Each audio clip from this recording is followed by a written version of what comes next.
listeners and readers of AwardsWatch.com. This is the Awards Watch Podcast, episode 244. I'm Ryan McQuade, your executive editor, and joining me today is Karen Peterson. Hello. It's just us. We kicked everyone else out. We don't need you guys. We don't need you. You're all gone. Just take a week off. Karen and I are here to talk about Trap. We're here to talk about M. Night Shyamalan.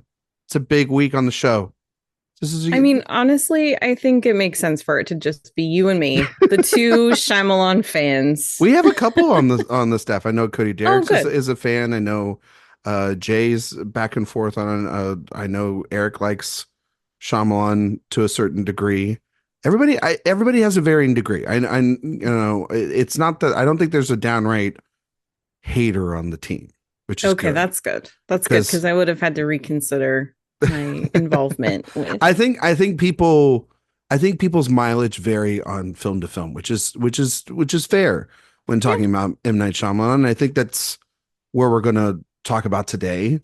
I had a piece up on the site which ranked all of his films. I've been a massive fan. It's a great piece, Ryan. It's really good. At the time of recording, Karen is not read it yet. But we're just saying this. See, we're trying to sound like we're in the future, but we're actually in the present. I'm sure I'm going to love every word. Every single long extended word on it.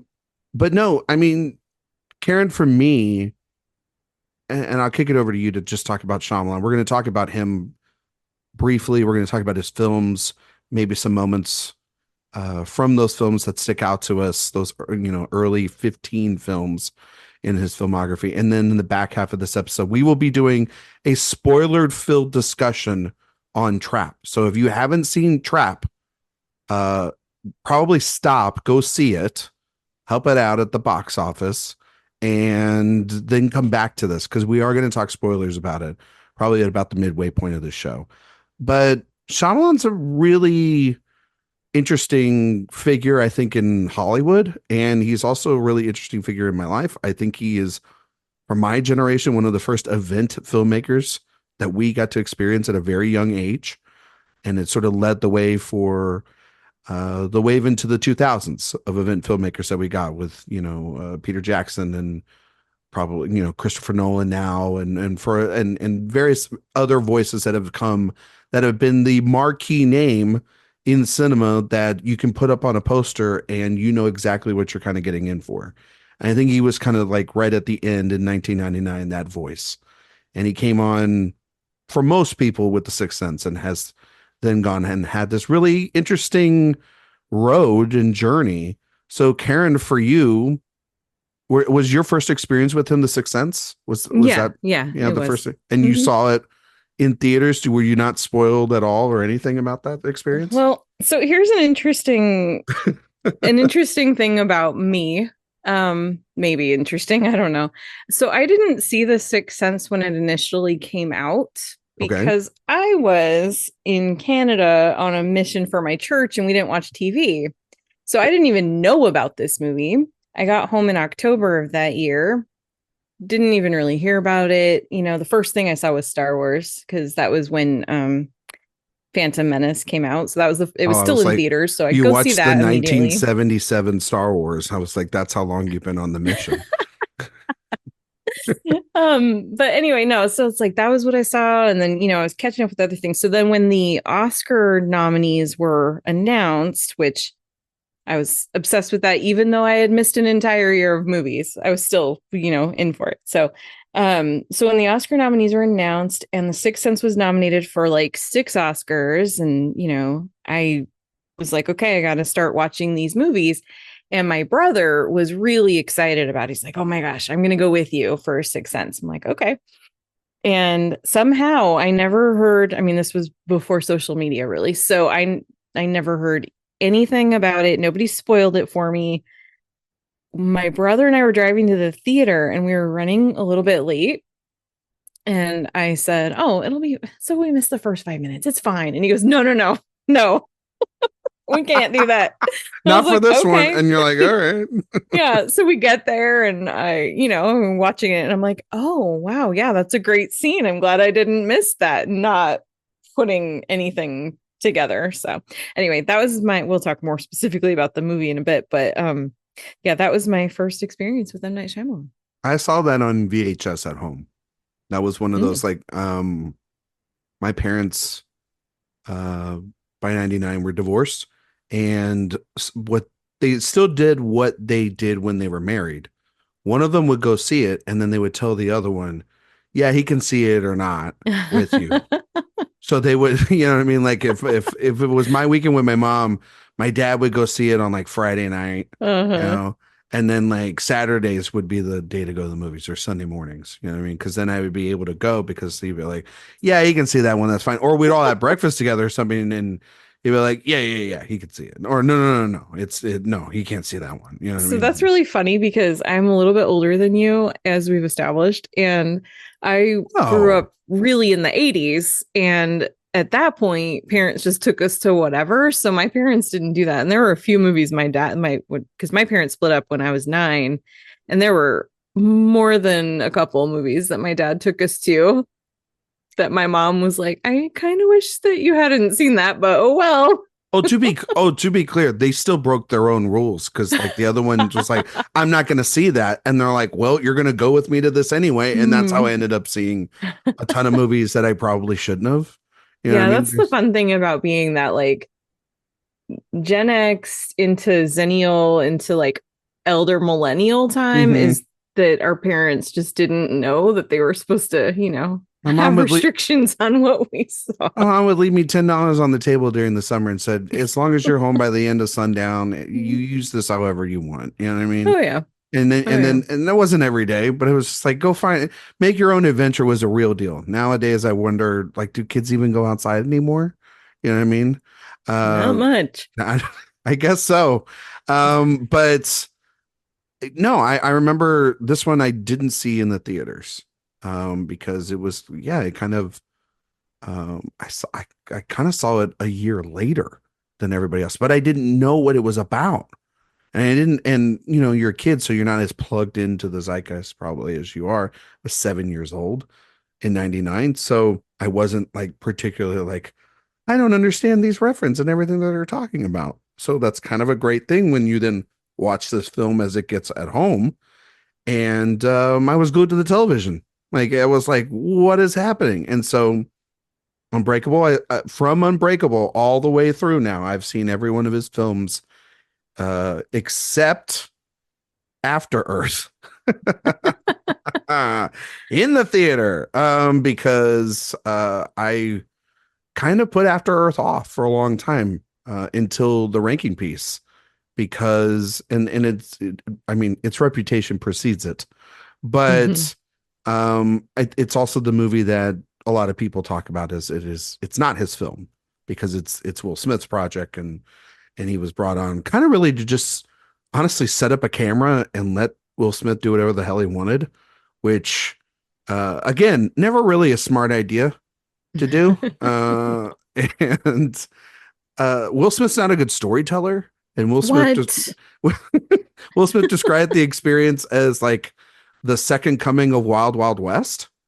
And it's like, well, maybe you should have just not argued with Tarantino a little bit on that Django script and just did that, because the last time you did that, you didn't do The Matrix, and now you didn't do Django. So it's like, if Will Smith has a script, run is what I'm saying, Hollywood. Run from it. If he has an idea, probably don't listen to it. But but no, I mean, he's also interesting, Karen, because at the time of recording this, the reviews for Trap have already come out. It's a down the middle, like nearly 50% on Rotten Tomatoes. It's the rarest thing you can see now.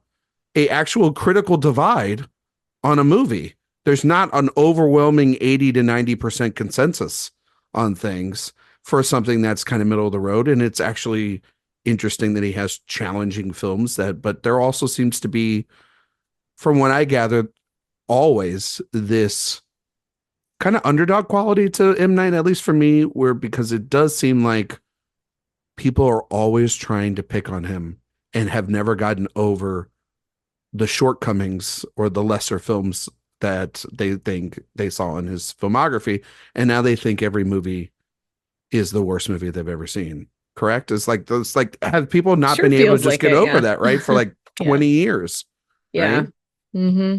Yeah, it really feels like that.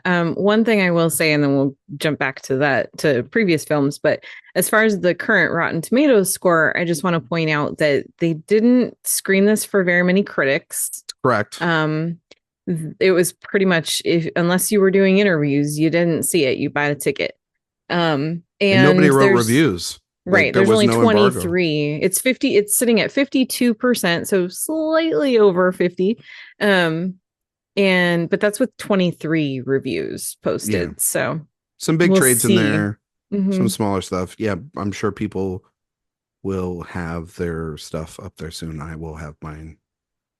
Maybe rotten, maybe fresh take. We'll talk about that in a little bit. Up there soon. But and by the way, I just got home from the theater, so this is all very fresh. This is very me. fresh. I still haven't really had time to process it. But I do think it's same. Like I'm like 2 hours after seeing this movie. So, but I mean, Karen, we kind of talked about this the other night before we did the show, just about that there is this weird relationship that Hollywood has had with him. A lot of that it is because of the quality of the films. A lot of that is the man himself. Long before there were people that were filmmakers on the internet that hated critics, there was M. Night Shyamalan. I mean, let's be honest. People have hated critics since the, dawn of film. So. Correct. They have. I mean, but it felt like there were vendettas out to get him by the critical elite in this country, major publications and newspapers. And then there was also a retaliation, it felt like, and a response in Lady in the Water that we'll talk about maybe. But where do you see all that, Karen? How do you feel about all that? How does that sit with you? Because it doesn't really sit well with me, and I don't really think we see it a lot with a lot of directors. It feels like he's a unique, special case, and it's weird to see it still in a modern era. Yeah. I feel like he did come out just with a home run in The Sixth Sense. That was, like we said, that's most people's introduction to him. I've never seen Praying with Anger or Wide Awake, at least not yet. You don't need to. But I'm a completist sometimes. So the only way you can see Praying with Anger, maybe I'll get around to it. Maybe Praying with Anger, you have to watch literally on a grainy version on YouTube. And then you can just rent Wide Awake, which I mean, I'll give you the $3 if you want it that bad. And I think it's streaming on Hoopla or something right now. So it's streaming, and I paid for it. I think so. Damn it. It was the other day when I was looking. Anyway, I also have not seen After Earth or The Last Airbender. So okay. But now I'm distracted because I'm looking to see if Wide Awake is still streaming.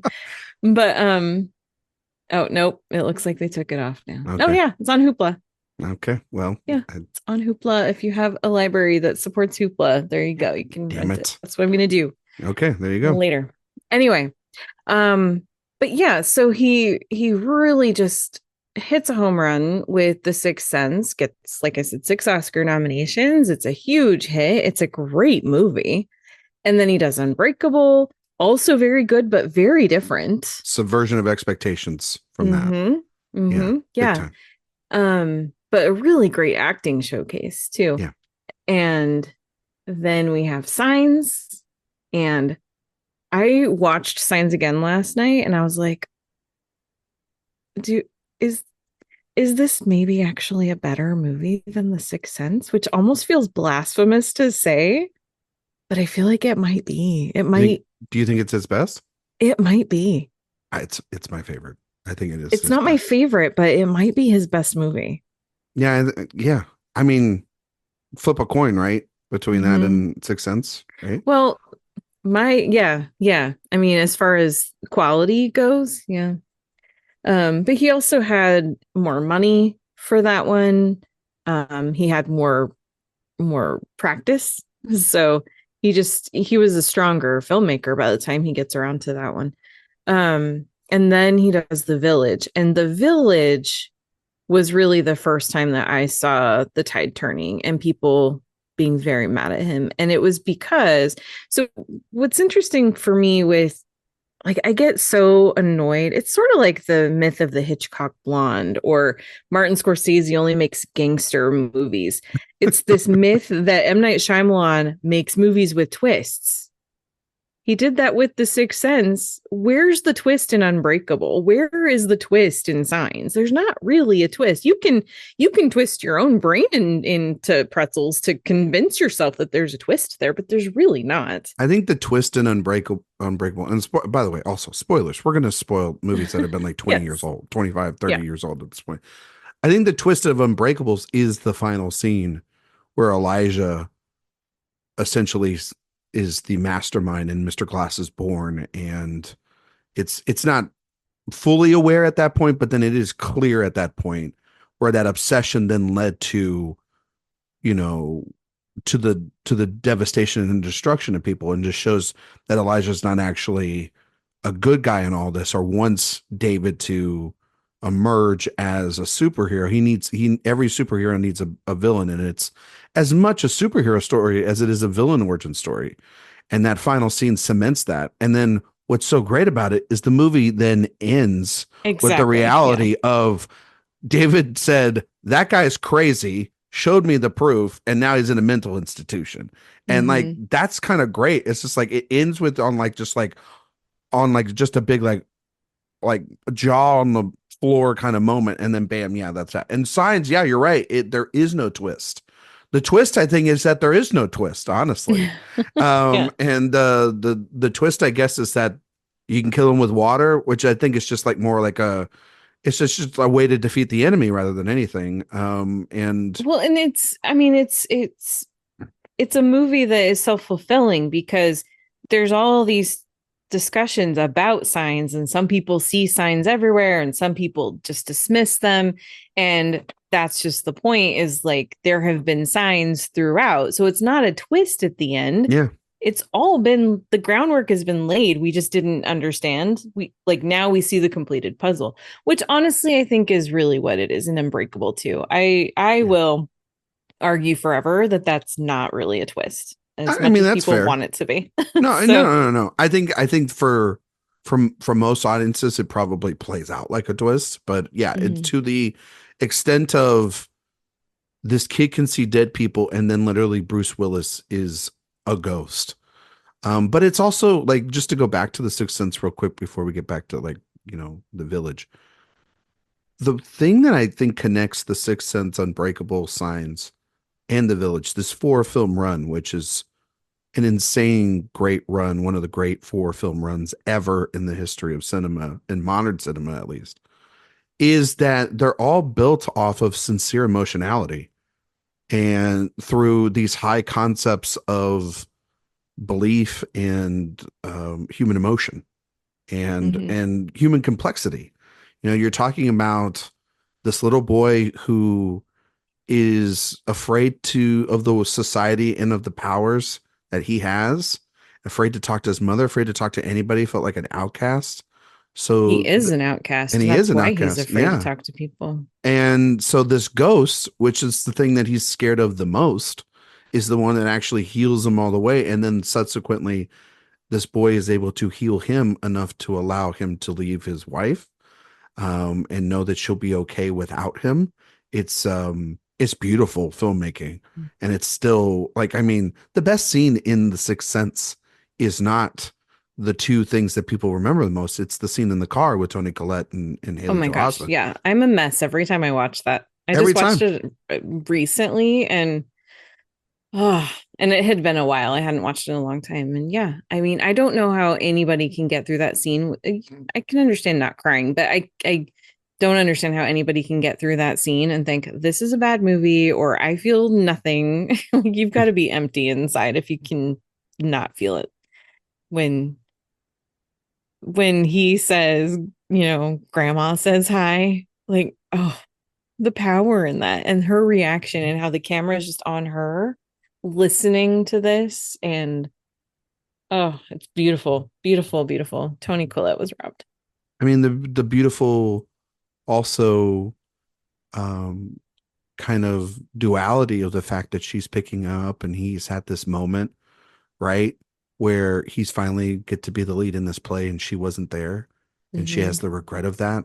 But then she always felt like that her mom never got to see her do that. And him telling her that her grandmother was there, it's Yeah. almost just like, okay, well, maybe this is where she and him can create a bond that's close since they've lost her and didn't really ever have their father. It's really like they're starting to separate the more and more about that film, and they're finally able to become a family at the end. Yeah. And it's the hope of that. It's a beautiful sentiment. And then like with Unbreakable, I mean, like that is truly about the the emotionality and the tug and pull of David Dunn, played by Bruce Willis, deciding whether he should use these abilities that he's discovered or not. And his son being the forefront to say, like, yes, you should. And that scene where he kind of just like, puts his finger to, just kind of shush him like it is real and everything. And that he was right. And that and that vindication for his son there at the table, that made me cry. Hmm. And also know that like even though he's super human with these abilities, he still can't fix his marriage. He still has sort of a middle of the road job, and the best thing he can do outside of using these powers is to try to be a good dad, Well, which is great. yeah. You know what I mean? Yeah. What I draw from Unbreakable is that the reason he's kind of stuck in this rut, the reason he can't work things out with his wife, that they don't talk to each other, the reason he just doesn't move up in a better job is because of the fact that he has never known or acknowledged who he really is. Hmm. And that keeps him stuck. It keeps him from being able to move forward. And so for me, I find also the other thing that I think is very prevalent, especially in those first four Shyamalan films, is they end with so much hope. Yeah. They all end with hope. And that's what I get with Unbreakable too. It's like we don't know what the end of the story is going to be for David and his wife, but we have the hope that at least, even if they can't work things out, he's going to be okay because he has finally connected with this piece of himself that he didn't know was there. Yeah. And I mean, Signs, that's an entire movie about belief and Mm-hmm. finding a way to move on through tragedy and grief. Yeah. And it's not just belief within faith, it's believing the people around you. It's, I mean, like that whole movie is also, there's also things too. I love Shyamalan because he has hats on top of hats on top of hats of things he's trying to say, but yet he all weaves them back to just sort of the simple, kind of interesting things that you would normally find in just any other film of their genre, right? Because this is all about aliens coming down. So it's all those movies are all about, do you believe that these things are out there, right? And I love that it's kind of like a movie about, do you believe these kids? Okay, but then it's also, when you really think about it now, how people have become obsessed over watching the television and reading the books and becoming UFO aficionados, and how dangerous Mm-hmm. that can be and how terrifying that can be. And then also, I think it's the peak of his directorial powers in terms of suspense. That Yeah. scene with the knife under the door I have is never actually been able to watch that without partially covering my eyes. I've I never actually seen the entire scene. still gets me. Still gets me after all these years. And I know he's a terrible human being, but Mel Gibson is fantastic in that film. He's a He, great actor. he's a It great sucks. actor. It sucks. I hate to say it. He's Yeah. great. Joaquin's great. And I Hmm. mean, there's just this also, there's this beauty that I picked up on, Karen, this go round. And since you rewatched it, I'm curious if you found this too. But when he's holding his son at the end and he knows that they have had a rough road throughout this film of him accepting the reality that is around him. And when he's having his asthma attack, and that is the potential for his son to be gone, to lose his son, Um, and Gibson is excellent in that moment of trying to essentially pray that he doesn't have the same feeling again of sorrow and despair that he had when his wife died. And that's just a brief moment. It's like 2 minutes and it is resolved. But it's that kind of thing that Shyamalan just has where he lays those are the real breadcrumbs that he lays in that movie. And it's all emotion based. It's not like, okay, you had to see this scene in order to get to this and get to this. And I think the real twist in the film, if there isn't one, but like the real thing that he's evading the audience from seeing until the end is a full alien in front of these characters. Like they're seeing him on television or through the looking glass or through through under the doors or whatever, or like through the wood underneath. It's not, that's the big reveal of the film, is the creature. But we already know that it's coming, and that's not really the point. The point is, like, can this man find a way to be a father and a brother and a human being again?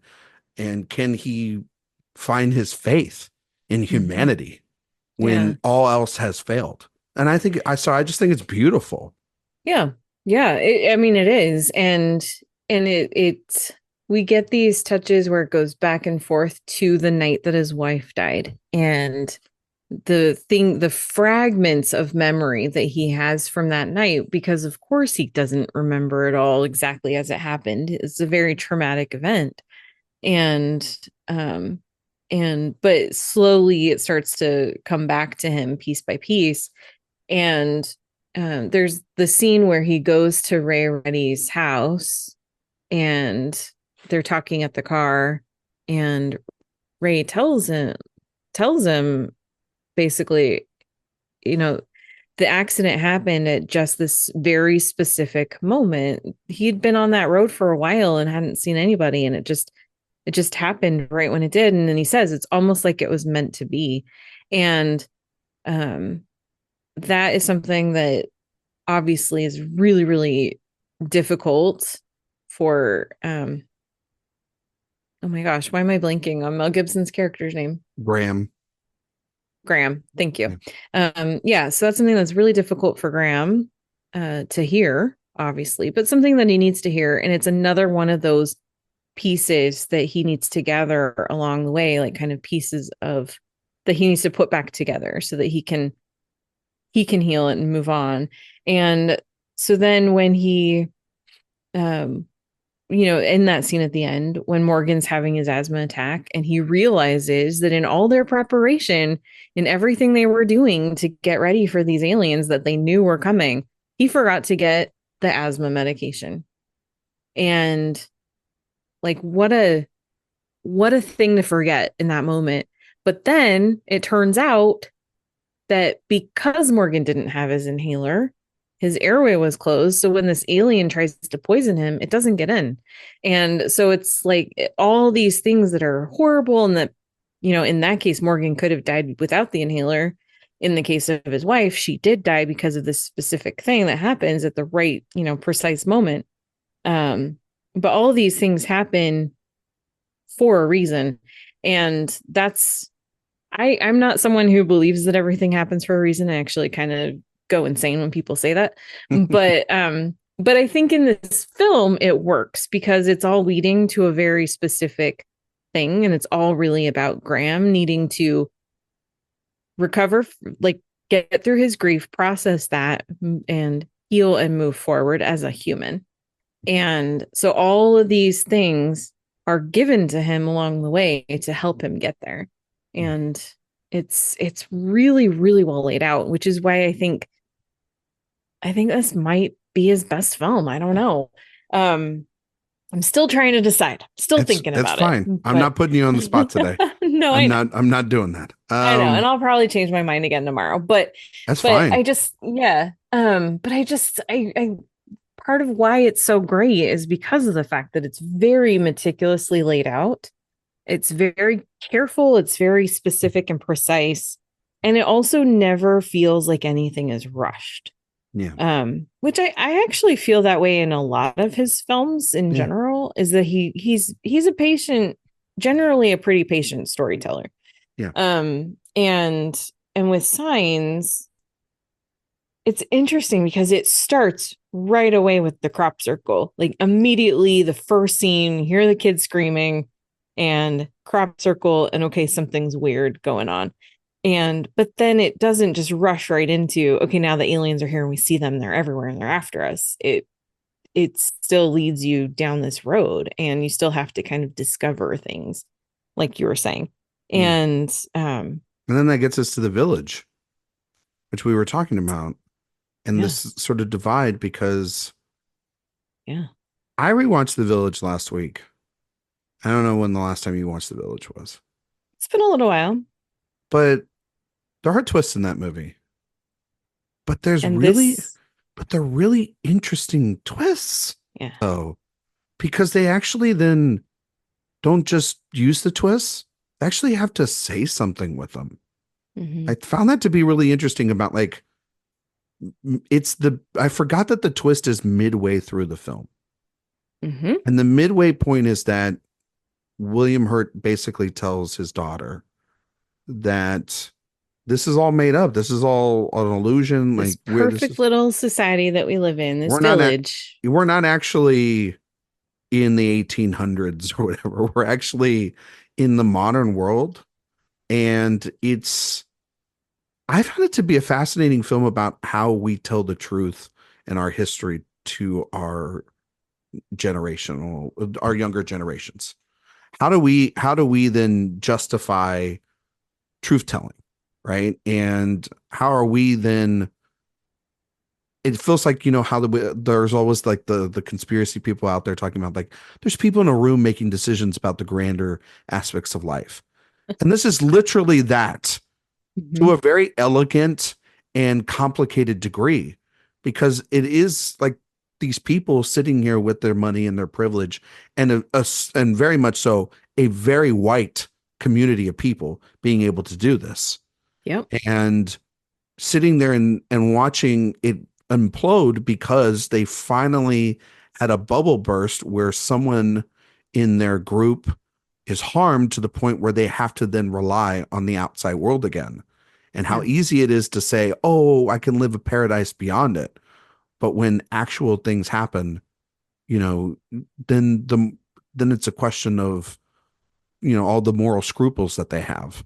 And I found that to be just really good. It also helps that it's got an insane cast of great veteran actors to kind of push home the gobbledygook of material that is necessary to explain it all. Like you got William Mm-hmm. Hurt and you've got Brendan Gleeson and you've got Sigourney Weaver. You have all these people playing this group of elders, and I found it actually a more enriching experience than it being, oh yeah, well, guess what? They're just living in a shelter, because then it's also like I was watching the movie and my wife walked in. She goes, "Hey, so what about planes?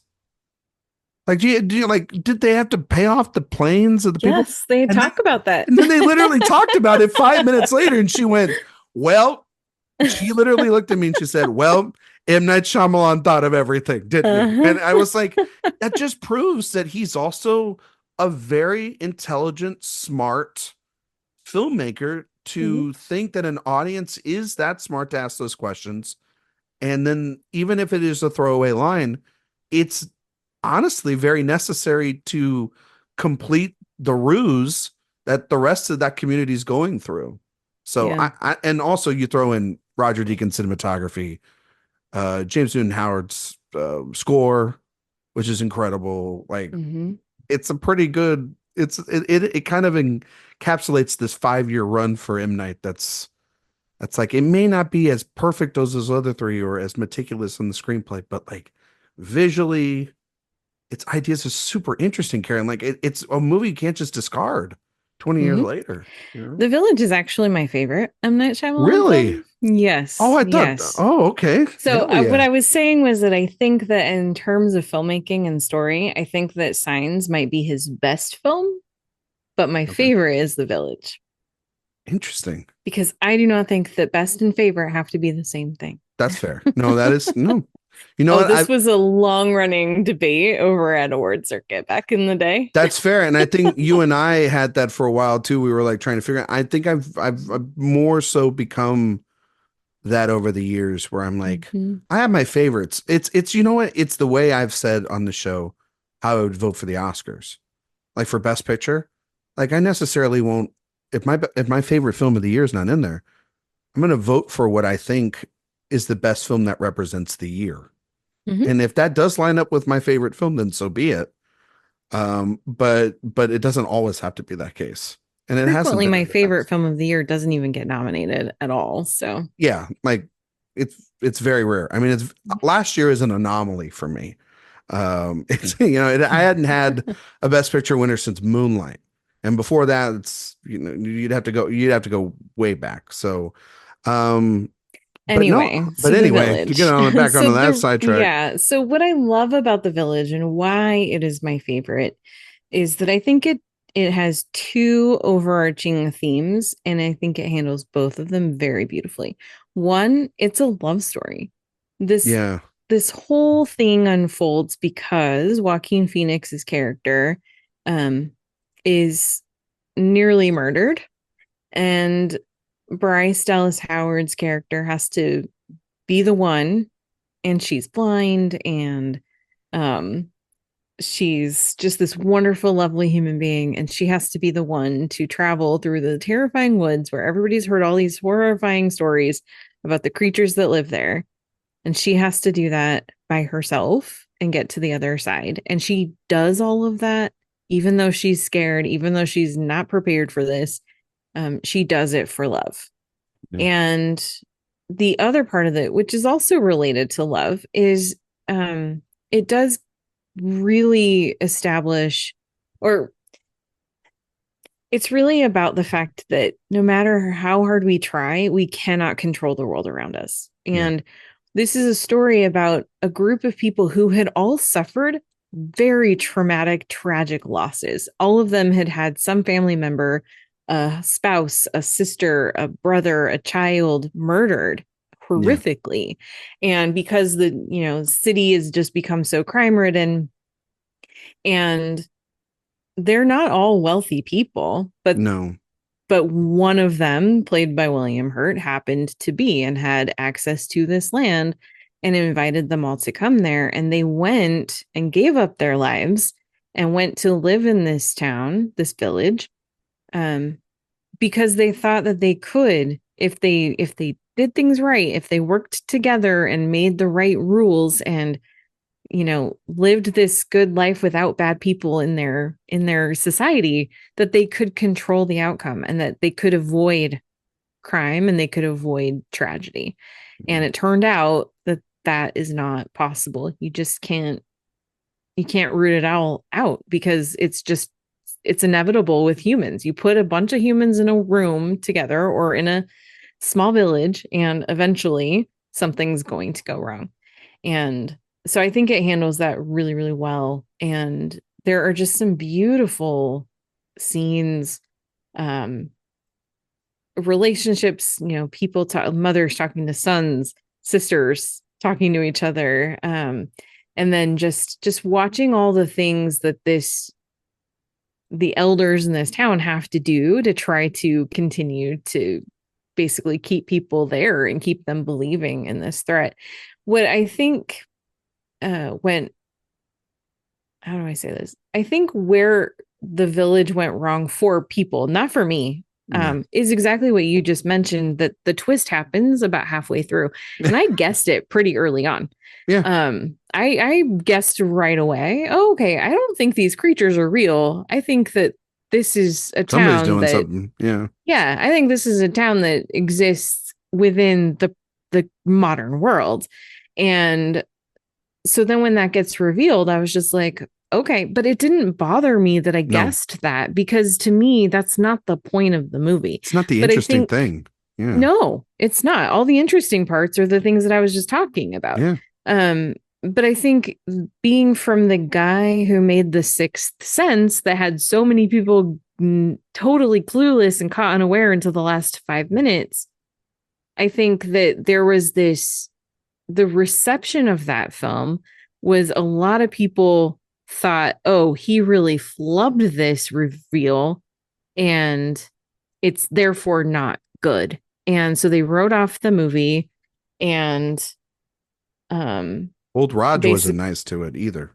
Ebert oh gave it yeah, I one mean, star and said he hated it, and it kind yeah, of gave permission to then dog on this guy who had been on a 3 film run. You know what I mean? exactly. So you have The Sixth Sense gets 86%, Unbreakable has 70, Signs has 75, and then boom, The Village has 44%. Yeah.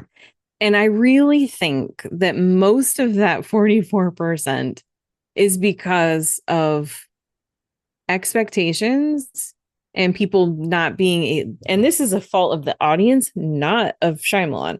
Mm-hmm.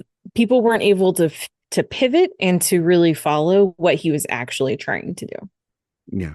No, I agree. And I think, um, you know, the other thing I thought about when you were talking about your conversation about those character sacrifices, the elders, which is, I mean, they're just a fascinating group of characters, Mm-hmm. is they've also, they've also, again, about truth and fiction was a lot about what I thought about in this movie.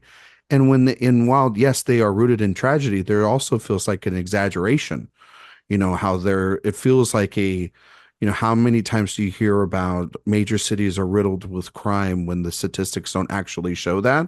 So it Mm-hmm. feels like this perfect case study for white people to live out their suburbia away from any problems that they deem seem wrong. And when did people say, America was great, or this country or that country was great? Was when other people didn't seemingly have rights or have a voice or any agency. And so when that is threatened because of their own violence that they inflict on their own selves because of their own actions, because and it's generational in so many ways. Like Adrian Brody's violence towards Joaquin Phoenix, as generational violence that's happened within themselves. So no place is perfect, like you're mentioning, Karen. And yeah, it's by the end they make this decision, which is a horrible decision and also extremely the let's go down with the ship until it's all revealed. But the through line is these two people's love, which is the hope of a generation that can spread and carry on the wool over everyone's eyes. Mm-hmm. And I did find it interesting reading a couple of pieces about it. And when I watched the film, I saw that too, that actually the first time they ever touch is at the end of the film. In the Mm-hmm. last frame is when she actually finally has a moment where they touch or they are with each other. She runs back with the medicine and yeah. Yeah, it's beautiful. But I do agree with you. Yeah, that's when he starts getting angry about the sort of critical reception. That we also forgot to mention a key part of all this. His ego is completely inflamed at this point because Sorry, just to clarify, now you're talking about Shyamalan again. yeah, I'm going Not back to about Shyamalan. I'm going back. Yeah, the way I'm that going. you did that, I was like, Not I wasn't Joaquin. angry, he was unconscious. No, he was unconscious. But Shyamalan is he's he's been called the next Spielberg by this point. And also Hitchcock. And Hitchcock. So he's been anointed essentially the great director. So there's a little bit of that goes in with The Village. It's like, if this is the guy that is the savior of cinema and the guy of the 21st century now, what do you got? And it was sort of like when he then makes something that is thought-provoking and interesting, but there's this is the thing that I tell people going in all the time. If you're going to go in and hate a movie, then you're most likely going to hate the movie. You know what I mean? You should go in, try to be as neutral as possible, but go in positive because, I don't want to waste my time on this planet. Karen doesn't want to waste her time on this planet. We want to see good movies. And regardless of what it is, like there are movies that you and I are not anticipating this year, but we're going to do our best to go in there with a positive attitude, hoping there's always hope, right? The hope that this is good and it exceeds my expectations. That's what makes a movie like, oh, actually the biggest surprise of the year for us. And I Mhm. don't think a lot of people did that with The Village, and it became, you know, kind of everybody rank and file. Let's pile on Shyamalan, and then Lady in the Water came out, I would just and like to point out, given as you brought up the Spielberg, the way that he was kind of like crowned as the next Spielberg, it's like people forget Spielberg made 1941. yeah, Jaws and Close Encounters and 1941. 41. It's So it's like it happens. people It forgot about like happens. Hitchcock didn't always make winners. Oh, he You did. All of his movies are perfect, but but no, I mean, then he does Lady in the Water, and I think that's a real challenge for audiences because it's a movie that you have to, I think, fully feel the sentimentality, feel you have to buy into that movie big time yes, from the yes. beginning. And Mhm. also that's a movie that he made very sincerely. He made that movie because like he told this story to his kids, to these girls when they were young, they loved it, and he thought, "Oh, that would be a great story. I want to make a kids movie." And people were like, "No, you're not making kids movies. You're supposed to make movies for adults. Didn't you just see what you just made?" And it's Well, a and complete also 180. it's right, but it's also not a kids movie in the tradition of Yeah. like, you know, like what we think of as a kids movie. It's dark. It's got Uh, some very grown-up themes. everybody is an adult in the movie. Let's just say it like it Right. is. Yeah. And that's the thing. But what I find interesting about that is the fact that he's understanding, and at this point, he had worked with a lot of child actors. We didn't even talk about how freaking adorable Abigail Breslin and Oh, Rory Culkin were in Signs. yeah. Um, Well, even Haley but Joel Osment and and right. yeah. And but yeah, so he's worked with kids. He obviously was a dad and had two girls, and he understands in a way I think that Spielberg did too. Um, that you don't need to talk down to kids. That they understand a lot more of the world than we give them credit for. And so for to say this is a movie intended for kids, but then it's also very much not what people expect a kids movie to be, and it feels a lot more grown up than that. I think that's I think that's intentional and part of the point. Also, his audiences grow up. Mm-hmm.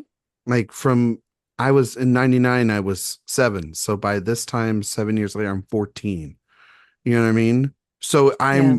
it's the evolution of what filmmakers do, right? Like we're talking about a guy that followed a pattern that we don't see in modern cinema anymore, Karen, because it's like we're spoon feeding too much sugar to kids, and he's just like, no, what if I like made a kids movie and it's got a little sugar in it, but it's also got like maybe some weird vegetables in it, like you know what I mean? Like, what if I put a little bit of that in there, or I put a little bit of that in here, and it's not the best movie in the world, but it's another really interesting movie, and it also is interesting also too that the only character in the movie that dies is the critic. So that's his response to everything, which is fun.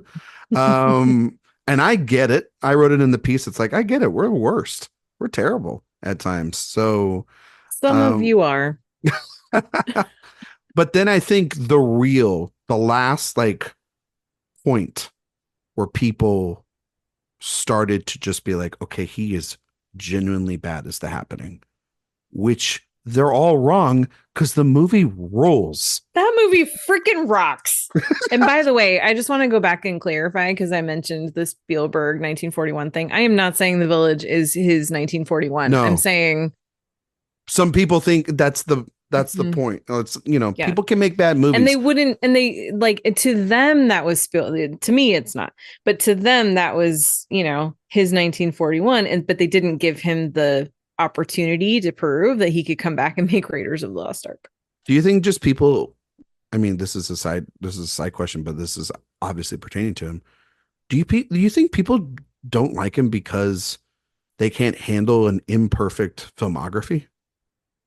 Because every one of their directors they think has a perfect filmography untouched, and most filmographies nowadays have to be that way as well for most people. I I have to defend every film on this to the end of time. I kind of feel like I that's a little don't bit think like it's an that. imperfection thing. I think it's more of they resent the fact that they go into his movies with a certain expectation and he Yeah. subverts that Yeah. Well, that's fair every too. time he Yeah. subverts it. Because he And I does think his they own resent thing. it. He does his own thing. Yeah. Because The Happening is like marketed as the scariest movie of life. And it's one of the funniest movies I've ever seen Oh in my my gosh, it's life. freaking hilarious. It's such a great B movie. Yeah. It's a B horror movie and it's He'll never wonderful. he'll never admit that. I think I Uh, can get him to. I think give me time. Give me One of time. these days, I'm But going to get an interview with him, and that's all I'm going to talk to him about is the happening. I approve. But then he does, I mean, The Last Airbender and After Earth, which I know Hold films you on, have. hold on. I Oh, want to oh, talk we're about not why the done with The happening is Happening? good. Oh, No, okay. No, okay. I want to talk for a minute about Okay, for why one it's minute. actually a good movie because I know we do need to move on. Yeah. But no, I mean, I think that that's another one that's very misunderstood. It's silly. I maintain that you don't cast Mark Wahlberg as a science teacher if you're making a serious movie about science. That's fair. Or John He's Leguizamo as a mathematician. exactly. He's trolling the audience. He's having a good time. This is intended to be a fun B horror movie, and it succeeds in that. It's like, just imagine. I mean, this is in the vein of like Attack of the Killer Tomatoes or, those fun like The Blob, these 50s horror movies. It's a little bit more, it's modern, and it's this idea of the plants could, turn on us, and you Maybe know they what? should. We deserve it. they You they know, were here first. a little bit like talking about climate change, in his weird way without, having to say it. You know what I mean? And That are it's like some of the images, the deaths that happen in that movie are horrifying. It's his only R-rated movie, and it's really, really well crafted as just a fun horror movie. I mean, to think about it too, like the deaths are really terrifying, but is it more terrifying than what we do to our own planet? I mean, Like, no. I mean, that's what I was kind of thinking about. I'm like, I think he's saying something here.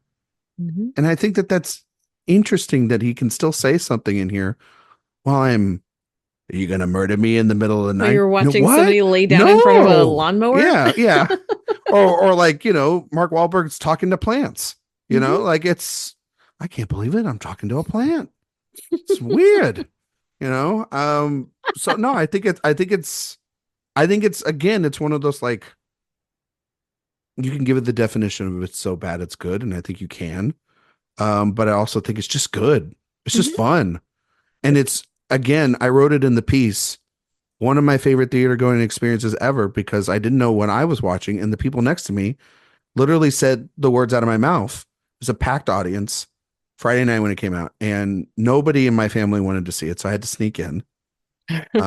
And the people next to me, these two guys, they were like, one of them was just like, "What the hell are we watching?" Like I was like, "I don't know, but I don't like it. I can't stop watching this thing. Like this is weird, So, um, that's the other thing is these are just memorable experiences. Name Mhm. Most directors can't do this, Yeah. or even if it's good or bad or in the middle, you're remembering it, and that's Yep. not the point. Like, I can't tell you half of the experiences I've had with the films of Doug Liman, but I can tell you the experiences I've had with M. Night Shyamalan. You know what I mean? Like that's creating a unique voice, I think, for yourself in cinema. Mhm. In a way, though, that when you have though now as you transition from Lady in the Water to The Happening, I'm not going to say much on The Last Airbender and After Earth because there's not much that needs to be said about those two atrocities. Nowadays, these are movies that would kill a career. They'd have to probably he'd have to probably go to television because he Which wouldn't, he did. which he did. But like, if he was like, if he had, let's say he had Sixth Sense, Signs, let's just take Unbreakable and The Village out of it. And then he went right from Lady in the Water in his third feature.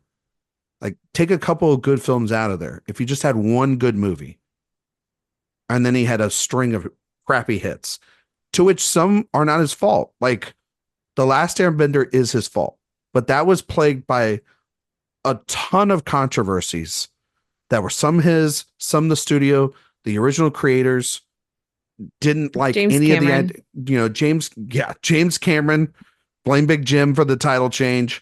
But then also we've seen now with the television series on Netflix, this is a doomed property that should not be remade and is fine just as an animated series. And After Earth was not his fault. He got a lot of the blame for it because his name was all over it. But at a certain point, when the bomb was starting to come, they started taking his name off of the material for it. And he kind of had to rebuild himself. And so that's where The Visit comes in. And he has after he went to TV.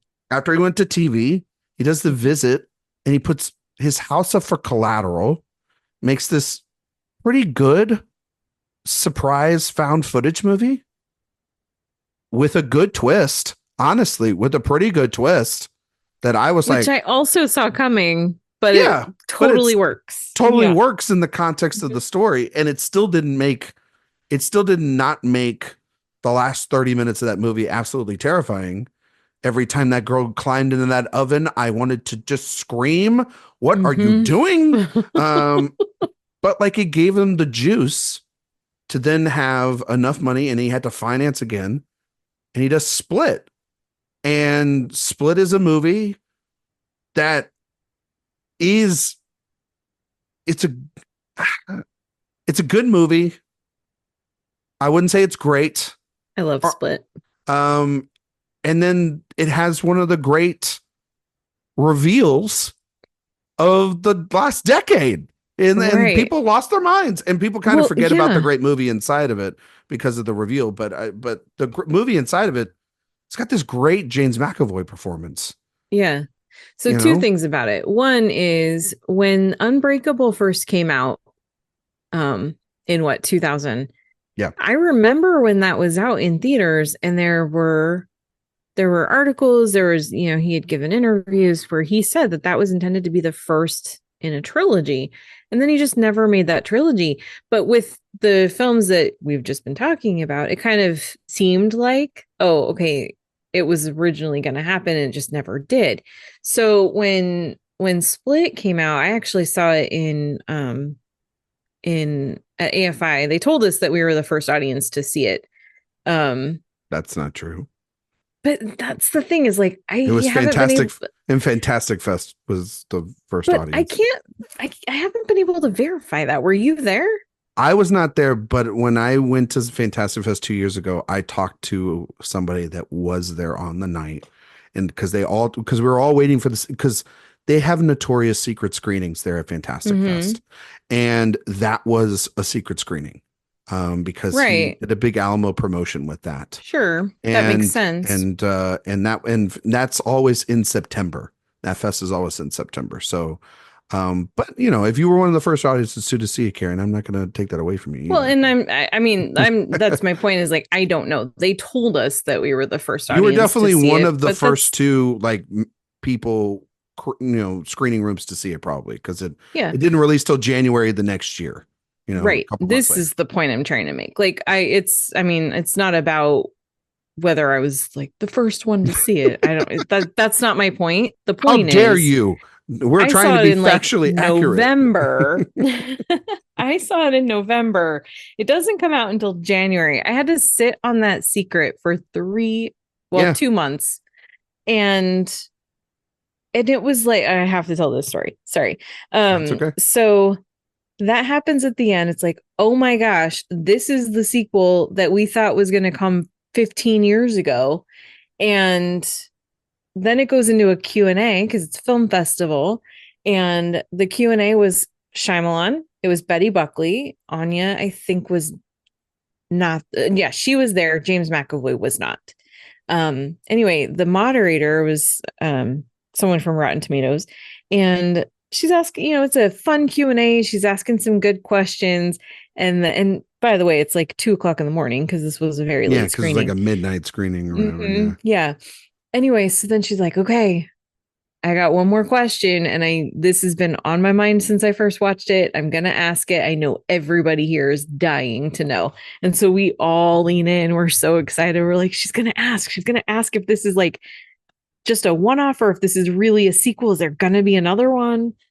And she says, so that effect when he's in the room and he pushes on the door and it bends the lock. What? No, that wasn't the question anybody was wondering. Because she's like, how did you do that? Have you ever, like, what? We're so, like, you got a room full. You didn't need coffee in that room. That ending gave you guys enough energy to stay up all night. Give us what we want. We were all talking about the sequel. We were not talking. We did not care about how he did one effect in a world where there are dinosaurs that look real in movies. We don't need to know how they bent a lock on a door. They've been spoons in the Matrix. I don't need to know how they do that. Right. You know what I mean? It was just like, what just happened? And all of us were like, what the fuck? Like, so we wait. It was so odd. Yeah. And it wasn't shortly after. It wasn't shortly after, though, that they announced Glass, if I'm not mistaken. No, yeah. So the movie comes out in January, and it was like the week after it was released, they announced that Glass was already in production. And somehow my brother didn't know about this. So then he goes to see it a couple weeks after it had come out. He and my sister-in-law. And I was babysitting my nephew for them. And so I get to the house, and he and I are talking. We're waiting for his wife to finish getting ready, and we're talking. We just start talking about Shyamalan films, and he says, completely unprompted, because I had not given it away, I wasn't going to. He says, "Whatever happened to the sequel they were going to make to Unbreakable?" And I said, "Well, it was supposed to be a trilogy. I don't know." So then they go to the movie. He comes home, and he's just like, he walks in the door. He goes, "How did you not ruin that for me?" And I was like, I was never going to ruin that for you. God, that's he was good. Like, I can't believe you just looked right at me and had that conversation. I was like, well, I'm very good at keeping secrets. Good actress, Karen Peterson. All right. Did you like Glass? I did. Me too. I'm the one. Oh, we're the two. Yeah. I think it's kind of a really fascinating exercise on the current state of superhero movies. And I think it's an uncompromised vision of a guy who wanted to make his superhero trilogy, as opposed to what essentially in the film is a shadowy organization, Marvel. And so I kind of like that it's its own thing, and it feels kind of anticlimactic for a lot of people because they wanted it to be a sort of a traditional superhero movie, right? And again, it's a subversion of expectations. And it's like, this guy's not going to give you that. Like, he's never going to give you that. Because honestly, Unbreakable has never been that. It's never been like, let's put on the spandex and, fly around Manhattan or fly around, Pennsylvania. We're not doing that. So I like that it's also kind of ground level. And I think I like it that it continues the themes of Split that I find interesting the most, which is about, the psychological nature of these super beings, rather than it just being about the physical transformations and all that stuff. And like how that affects also their loved ones. Cause it's as much about the three of them as it is the three people that are attached to them. Yeah. And they're the last shot of the film, So, and they're the ones that actually carry the legacy on for them. So I find it, again, it's kind of enduring and hopeful, weirdly, at the end of it. And I liked it. Yeah. As much as I said a little bit ago that it makes me crazy when people say everything happens for a reason. Glass is an example of sometimes things just work out the right way. And the reason I say that is because if he had made this trilogy back 15 years earlier, if he had done Unbreakable and then gone right into Split and then to Glass, you would have had to have different actors. James McAvoy wouldn't have been at that. He wouldn't have been at the right point in his career for Who would that. have So it played would have that been somebody role? else. I don't know. Joaquin Phoenix? Um, Probably. maybe. I don't know. I mean, he I don't liked know. Joaquin. He worked with him a couple He times. did, yeah. Yeah. Maybe. I don't know. But the point is it would have been a very different movie with a different actor. And then also, I think if Glass had happened prior to 2008, and really even maybe like 2012 when Yeah. Avengers comes out, I think if it had come if Glass had been released anytime before that, it wouldn't have had the impact that it did, and it wouldn't have had as much to comment on Mm. because really it is the MCU and it is the Avengers specifically that gave us the current state of superhero movies, and that's what ultimately he's commenting on. So his point, the movie wouldn't have existed the way that it does, and so the points that he was making about superhero movies, it would have been a very different commentary. It would have been a very different point. Yeah, I don't think it would be nearly as effective as you're Mhm. saying, Karen. And Mhm. I think it will, yeah, I think it kind of fell right when it needed to. Yeah. And so he kind of ends that. And then we got these last two films that are uh, they're they're movies right within his wheelhouse. They're adaptations. Um, I like one of them. I'm kind of like on the middle on the other one. Um, I love Old. I think Old rules. I think So good. that's a movie that was one of the first screenings I saw post COVID, post going back to screenings. Took my dad. By the way, my dad has always gone, or my mom have always taken me to the M. Night Shyamalan movies. So when I've gotten older, I've always gone with them. Aw. And I took my dad to that press screening. So to Warner Brothers out there, you pissed off a 60-year-old man in San Antonio, Texas for not having a trap screen anywhere. He was so bummed about that. So shout out Universal for having those press screenings for Old and Knock at the Cabin. He had a blast. I had a blast. That was, I think, the closest to the comparisons of Hitchcock that I've seen in his filmography for me. I think that movie is, I think, the scariest movie he's ever made. Old is the scariest movie he's ever made because I think about getting older and I thought, and watching that movie about this family that's deteriorating and they finally get put back together right as they are about to die and they are watching their kids grow up at this enormously fast rate.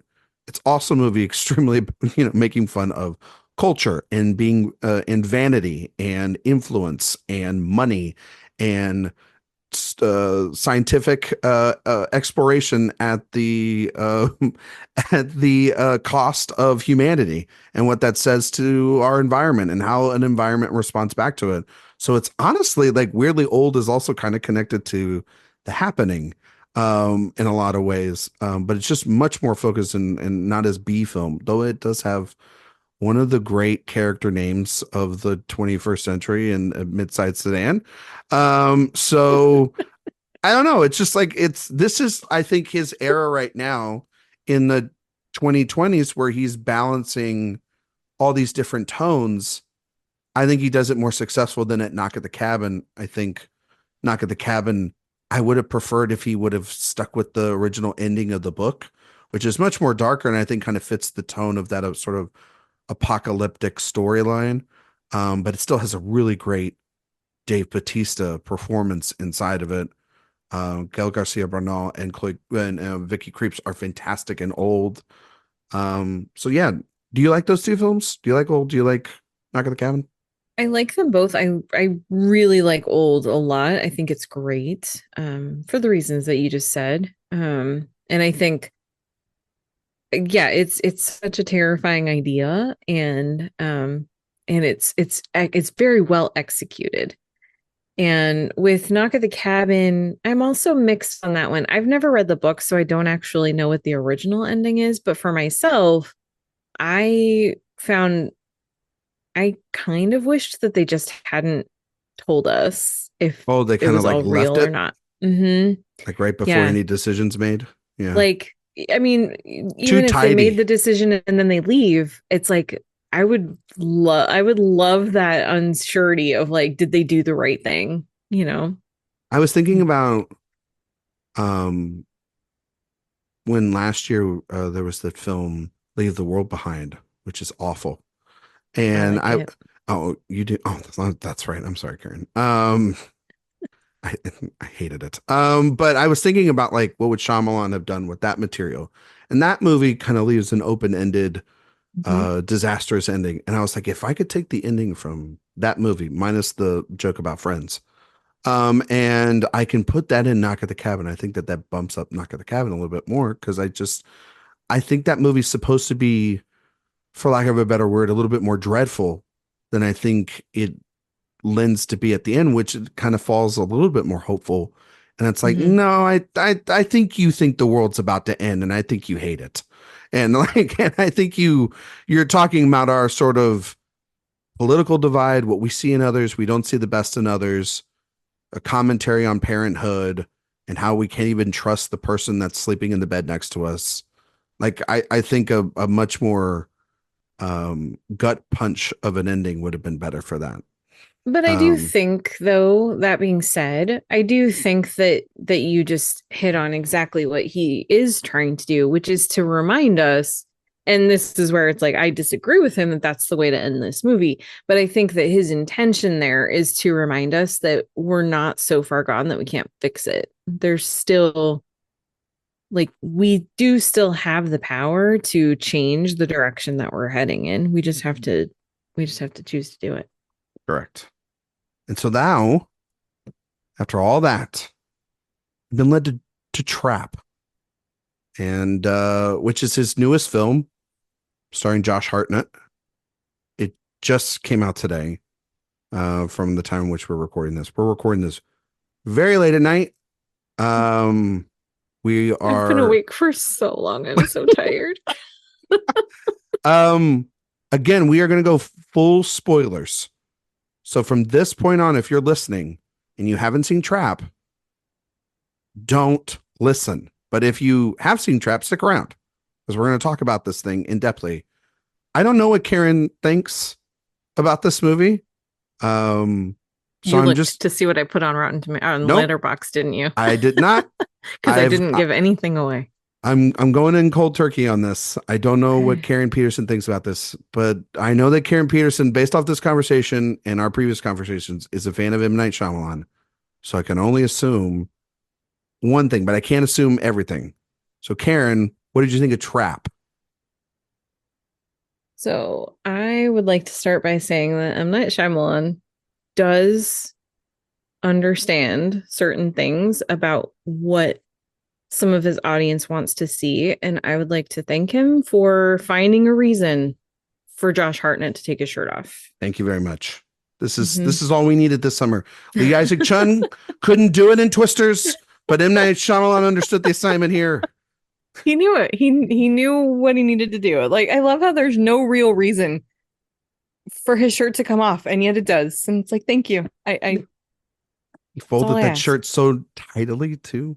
It's He did. yeah. All right. But really, honestly, though, and again, I just watched it. So this is like a cold reaction, or a hot reaction. I don't know. Fresh take is what this is. I enjoyed it.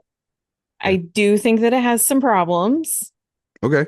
Um, We'll talk about it. yeah, but I really enjoyed it. I think Hartnett is so much fun to watch. Um, I think that some of the twists and turns, I don't think it has like a big twist. I think it's actually a surprisingly pretty straightforward um storytelling, but I think that the journey that this film takes is generally a pretty compelling one. I like the side characters, supporting characters. I had a lot of fun with it. So yeah. Um,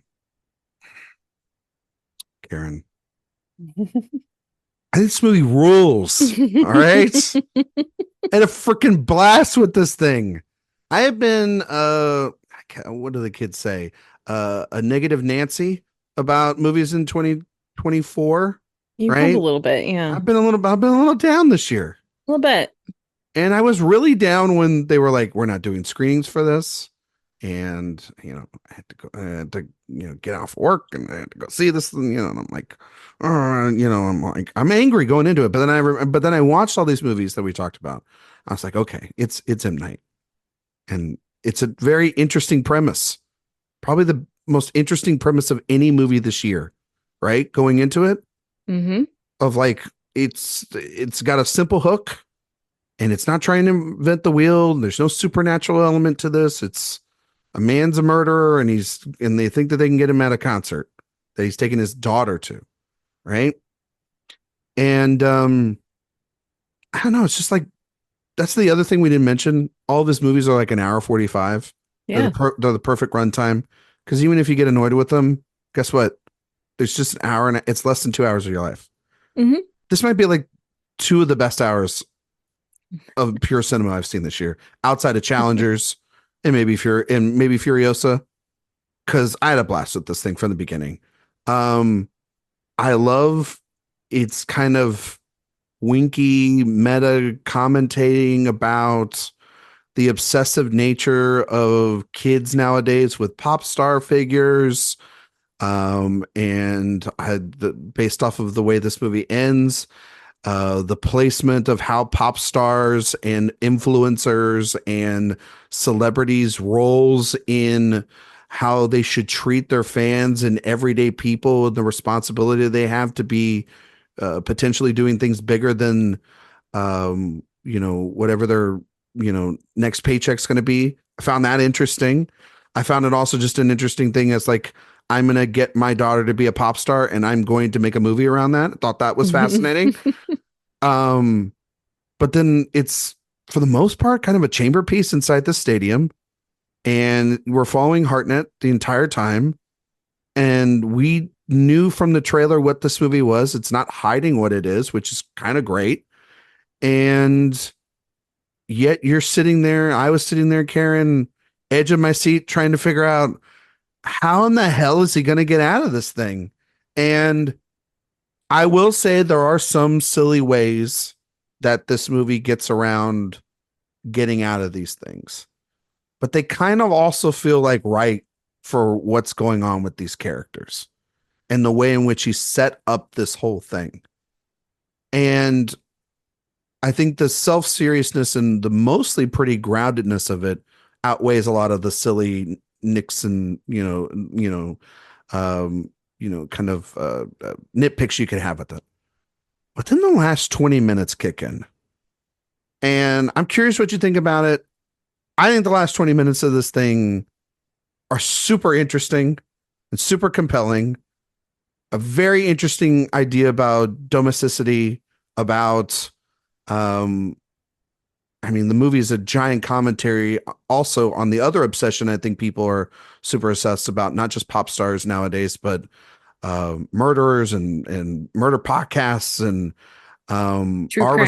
true crime and our responsibility on being obsessed with it in a country that's murder rates, fluctuate all the time, and there's gun violence, and there's these just really sick individuals that are around in our cul-de-sacs that you never know. It's just going to be, it could be the soccer guy that's down, that's taking his kids to school, or it could be this person, that person. And so I found that to be really interesting. And I think Hartnett gives one of the best performances of the year. I think that he has to do pretty much the heavy lifting of this entire film outside of, from a performer standpoint. And I think he sells Shyamalan's dialogue probably better than anybody in the film. And it's like this weird tone of being the dad next door and the Zodiac killer mixed together, right? And I think it's great. And I think there's some interesting things you and I can talk about within the last 20 minutes of the film that talk about his mental state that I kind of find to also be really fascinating too. So yeah, I think this really rules, Karen. I really like it. And Good. I want to watch it again already. I definitely do too. Where I feel like there are some things that I'm not even saying they didn't work for me, but some things that I think could have been maybe tightened up a little bit. I do think that there's a bit of a pacing problem because I um I'm watching, it's him and his, and similar to some other movies of his, especially earlier in the career, it just kind of starts right at the beginning of the specific story that he wants to tell. Like it starts with them showing up for this concert. We're He doesn't waste 100% time in. getting there. No, it's not. Right. There's no fluff in this thing. Right. Like it's yeah, it hits the ground running. But I feel like, so then they get inside, the concert starts, and I didn't know that there was going to be stuff that took place outside of the concert. So maybe a second viewing will make this feel different for me. But because I didn't know that, and I thought the entire thing was contained within this arena, um, it it feels like it was kind of rushed through. It was like, how's the concert already almost over? And then the concert ends, and then they leave, and well, you can say it. They leave because right. Lady Raven knows. Yeah, he has he to tells tell her because of the security. Because security is at every single point. Yeah, the FBI, they can't get out. Yeah, the FBI has like their Clarice Starling, Will Graham sort of, kind of person there, right? Played by Parent Trap star Haley Mills. Yes, who is menacing and fantastic in this movie. She has this presence to her. Mm-hmm. There's this moment where he's on the stage because his daughter gets picked to go just right down the stairs. And she's right down the stairs, and it's that mirroring of the two, sort of side angle, and he's just looking right at her. Beautiful shot, just absolutely kind of sane camera work there. But so you're saying the minute they leave with Lady Raven in her limo, right? That's where for me it really picks up steam and shoves into, okay, this is a different movie, and it's weird because, again, based on the trailer, which I do appreciate that they didn't give away everything in the trailer, but because of that, I really thought it was going to be a contained story. All of this was going to unfold during the concert. Yeah. And that was really only like the first half of the movie. So it takes a completely different turn. And I was along for it. I was enjoying the stuff at the concert. I was enjoying the stuff that happens when they leave. Although I don't know what kind of a massive pop star is going to have a concert that's in the afternoon and gets out when it's still daylight.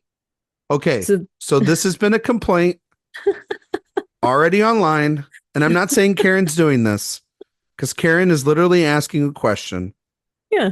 Or has a curiosity here. Yeah. Some other people have taken that and uses that as like a way to delegitimize the story already to this movie, which is like, it's not. I know what you're doing, Karen. You're asking a legitimate question. Those people online are being assholes. So I looked this up. There are actual shows. Primarily, there were concerts during the Eras tour. Some of them were during the daytime because of where they are at geographically speaking. Like some of those concerts in England, there was a lot more light out and they were more during the day than they were at other places. And so that's been articles and stuff about, like, because a lot of fans have gotten mad because they want the night spectacle that they see in the movie. And they're not getting that because, because of the sun. Interesting. You know what I mean? Well, thank you. So they have actually, some concerts they do in the day. Also, music festivals are during the day as well too. Sure, but this isn't that. This is very much a Taylor Swift-esque pop concert, and it was really funny because I was thinking about that while I was watching the credits and everything, and then I walked out of the theater at almost 8:00 at night, and I was so confused because there was still light out, and I was like, "Wait, why isn't it dark outside?" Same. So I get it. It is. I mean, like, but also too, if you or I had a kid and we couldn't get them into the night one, and Lady Raven added a first show or a second show, and she's doing it during the day, we're not asking any questions because if we don't get those tickets, our kid's gonna kill us. So Yes. Yeah. it didn't matter. It doesn't matter to It and was for me, right? it was one of those things because there's also like so many people out in the Yeah. concourse and not inside the auditorium, and there's like just details like that. And like so many times where like you can't convince me that his 13, 14-year-old daughter, however old she's supposed to be, would willingly leave in the middle of the show to go with him anywhere. And that happens, I mean, yes, there's the Well, one it seems part like where there's she says, intermissions, right? well, yeah, Mhm. she says they have to do something to change the stage, although I don't remember No, ever that I seeing them mean, like, actually change the stage. yeah, But like she makes that comment, but there's other times where like when she comes out looking for him because he's gone out and he's disappeared for a while when he yeah. claimed he forgot his credit card. Why would she go looking for him? I mean, he you was know, gone again. Yeah, I get yeah, that. but No, it's I mean, those kinds I of get that. details where it's just it felt like some weird unnecessary things that just didn't quite work because they didn't add anything to the story. So it just felt a little bit clumsy.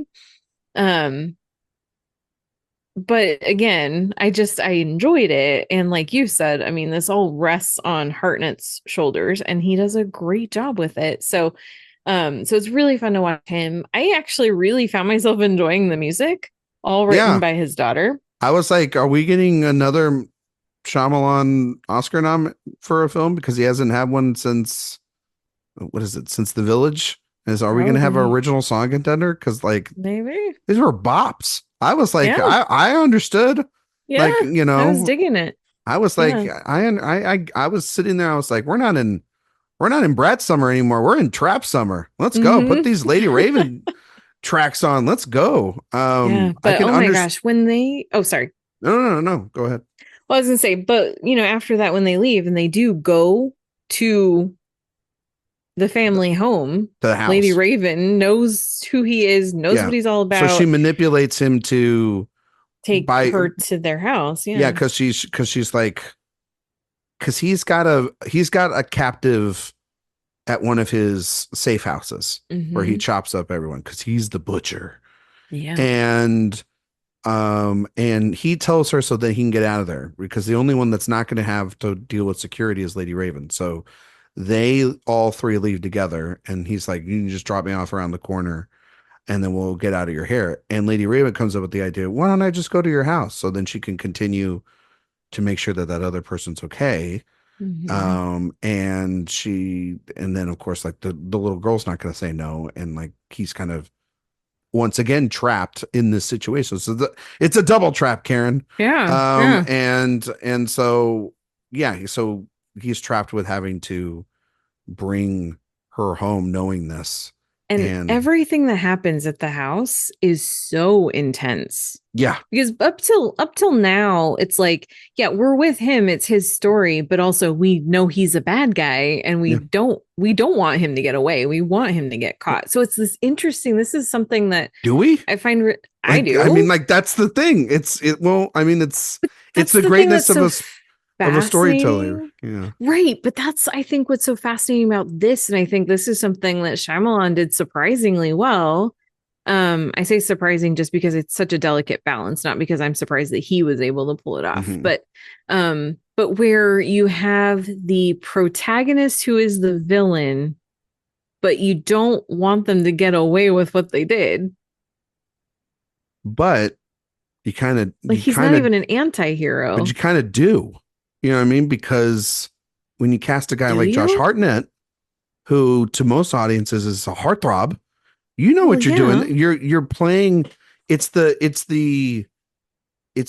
he's no, you're right. He's not an anti-hero. He's clearly a villain. Hmm. But there's also like this thing of like, and I think it's purposefully tapping into the commentary that I mentioned, where it's we want to be entertained by listening to these podcasts and reading all these books and seeing the yarn on the wall and all these Netflix shows and all that shit. You know what I mean? So we don't want them to get away with it, but Exactly. it's entertaining to watch them unfold. To And we yeah. grab favorites and we grab people that we then justify their actions And, Right. some people do. I'm not saying I do. I'm just saying some people do that. And they get so invested in it, you start then blurring the line of, well, are you rooting for a murderer to get away with this? Or do you actually want a crime to be solved? And so Right. I think that that's purposeful also in casting a guy that's been a heartthrob, Hmm. you know, his entire life. Hmm. And he's a dad, he's a firefighter, which people love firefighters more than cops. And like it's all purposeful and in the way he's set up for this background of this character than to be a guy that was described in the film as he slices people up like deli meat, which Yeah. was a horrifying line to think Oh about. my gosh, I And, know. and I Ooh. was like, that is descriptive in ways that is really great without ever showing, also, by the way, a hint of his violence throughout this movie, We except did in see one, yeah. one incident Uh-huh. towards the end. And he has to do that because he's in a desperate state of not getting caught, you Yeah. know? Well, we see one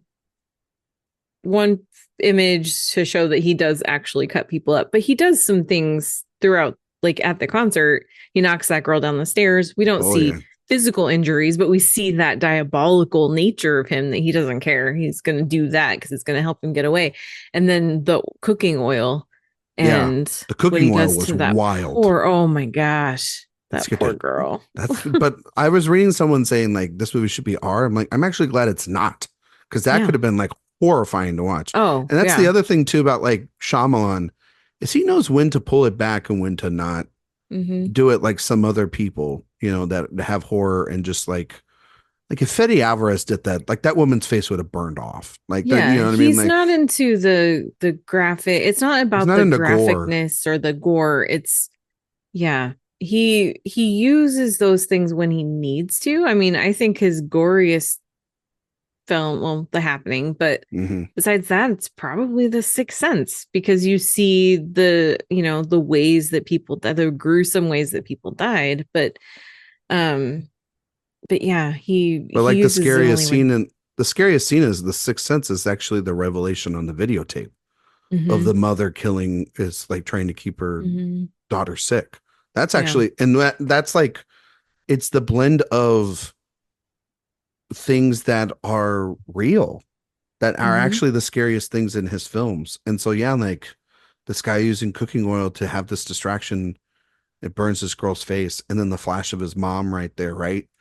Who is, I mean, how many times 9 out of 10 do you hear about, or 10 out of 10 even, about these guys having in like the books or in the autopsies of murders and stuff, like you read about, like they had a troubled childhood and it's probably stemmed back, from the mother and all that stuff. um but I mean, I do love, and I did love, then it does become like a little bit of a chase movie. He does Hmm. seem to be like this guy that's got it all kind of planned out until he doesn't. And I think this, I want to get your thoughts on the scene in the kitchen at the end of this film with him and Allison Pill. Allison Pill plays his wife. And that's the revelation, actually, really, of the film. It's not a shock, I think, but it is a honestly really grounded, realistic, honest, and good moment Hmm. to, and again goes back to what you were saying earlier about hope, that someone wouldn't just sit around and allow their husband, if they're suspected of him being a murderer, to get away with it and Yeah. live in that, But because I she feel like, also yeah, does hope that he's, I'm sorry. no, she kind of hopes that he's not. But I feel Yeah. like a lot of TV shows nowadays, they just allow mostly male characters to just like, it's the Breaking Bad kind of thing where it's like we can just allow this person to be really bad without having Hmm. any real repercussions until like the final end of it. Yeah. And then He's like, not bad to me, so I'm going to look past it. Yeah. exactly. And that always is a bothersome thing, because it's like, no, we live in a real world, and there aren't people that just they don't all just blanket like accept the monster that they live in. You know what I Hmm. mean? And I Yeah. think her involvement with Haley Mills and the FBI, just sort of, she essentially is the one that actually sets up the trap. It's Hmm. not it's not the police. Yeah. And I think it's kind of brilliant in the way it's done. I don't know what you thought about it. Yeah, I really liked it.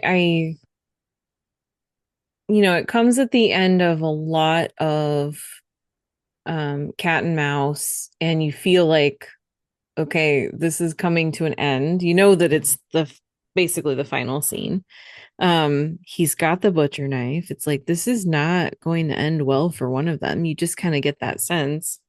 And is she going to be able to talk her way out of this? And the conversation that they have, and when she starts describing kind of the journey that she went on to get to where they are right now, and how she thought he had an affair, that's what it was, and then she realized that was wrong, and it's her putting um her own skills, I guess, and trusting her instincts led her to, I'm going to set this up, I'm going to lay this trap, because I hope that the police will prove that I'm wrong. Yeah. And the way that she talks about that, there's so much emotion in her as she's delivering this monologue, and you just really feel for her. And then for him, who is this horrible person, who by now we are hopefully entirely not on his side, No. entirely against him and waiting for him to be caught. Um, like just him watching her talk about all this, it's really fascinating. And this is another reason why I really want to watch it again soon, because I want to watch him in this scene, because it's we're hearing her, but we see a lot of both of them. And him realizing that the one person that he thought that he could just completely keep in the dark is the one person that ultimately figured it out and not turned on him, but I guess turned on him, Yeah. you know? She exposes him. Mm-hmm. And I mean, it's through his also shadiness as well. I mean, like, you can be as clean as you want to be, literally. Mm-hmm. But then it's like, but I married a really smart person, Well, and and yeah, I mean, it's like, she's like, if you're, she only kind of says it's like, I mean, if you're going to cheat on me, that's not how you're going to smell. You smell like right. cleaning products. And it's Mm-hmm. like, and okay, you would know if your partner cleans anything, or if they're a good cleaner, or if they're a mess or a slob or this and that, and they're a firefighter. So why would he smell like cleaning? Like the Or, hospital. yeah, exactly. Mm-hmm. And so it's really fascinating that it's like she's able to put it together, and then almost she's able to do it in a way that is kind of like someone that she's like, oh yeah, I'm a teacher here and I do this and that. But it's like the way she's dressed, it's like that lady is at her house with a murder podcast on, probably, and Yeah, she's she's a not. white lady in the suburbs. Yeah, exactly. You know what I mean? She's not dumb. So she Uh-huh. knows, like, she sees the signs, right? And Mm-hmm. so therefore, if you see the signs, and it's like, what do you do with it? Do you Yeah. sit there and you just confront him at the end, or do you? Because I think that what's also brilliant before any of that setup is when Haley Mills and the FBI are there, and it's not semi implied there that she is a part of it, but it is Mm-hmm. implied then later. So then recontextualizes that scene. It recontextualizes then when she's there at the house, when Lady Raven shows up, because it's like, well, she's not supposed to be here, right? But Yeah. through Pill's mind, it's like, you got to think that if my husband is the butcher and he had some elaborate plan that ended up with a worldwide pop star ending up at my house, probably means he did it. And I think that I want to go back and watch her performance in those initial house scenes to see how she's playing that, because she seemed, at least on my first viewing, nervous. Not just that she's meeting a pop star, but nervous at the fact that her world is probably crumbling internally around her. And then, yeah, I mean, she gets him the way that he gets his victims. And I immediately thought of Hitman, and that not all pie is good pie. And that was my letterbox review for this. Because I just thought that that was like they kind of are weird images and mirrors of one another, right? Because Hmm. that's a movie at the by the end, those two murderers, they get on an understanding and they have a slice of life for themselves, and this is the deterioration of this slice of life, this perfect utopia that they have.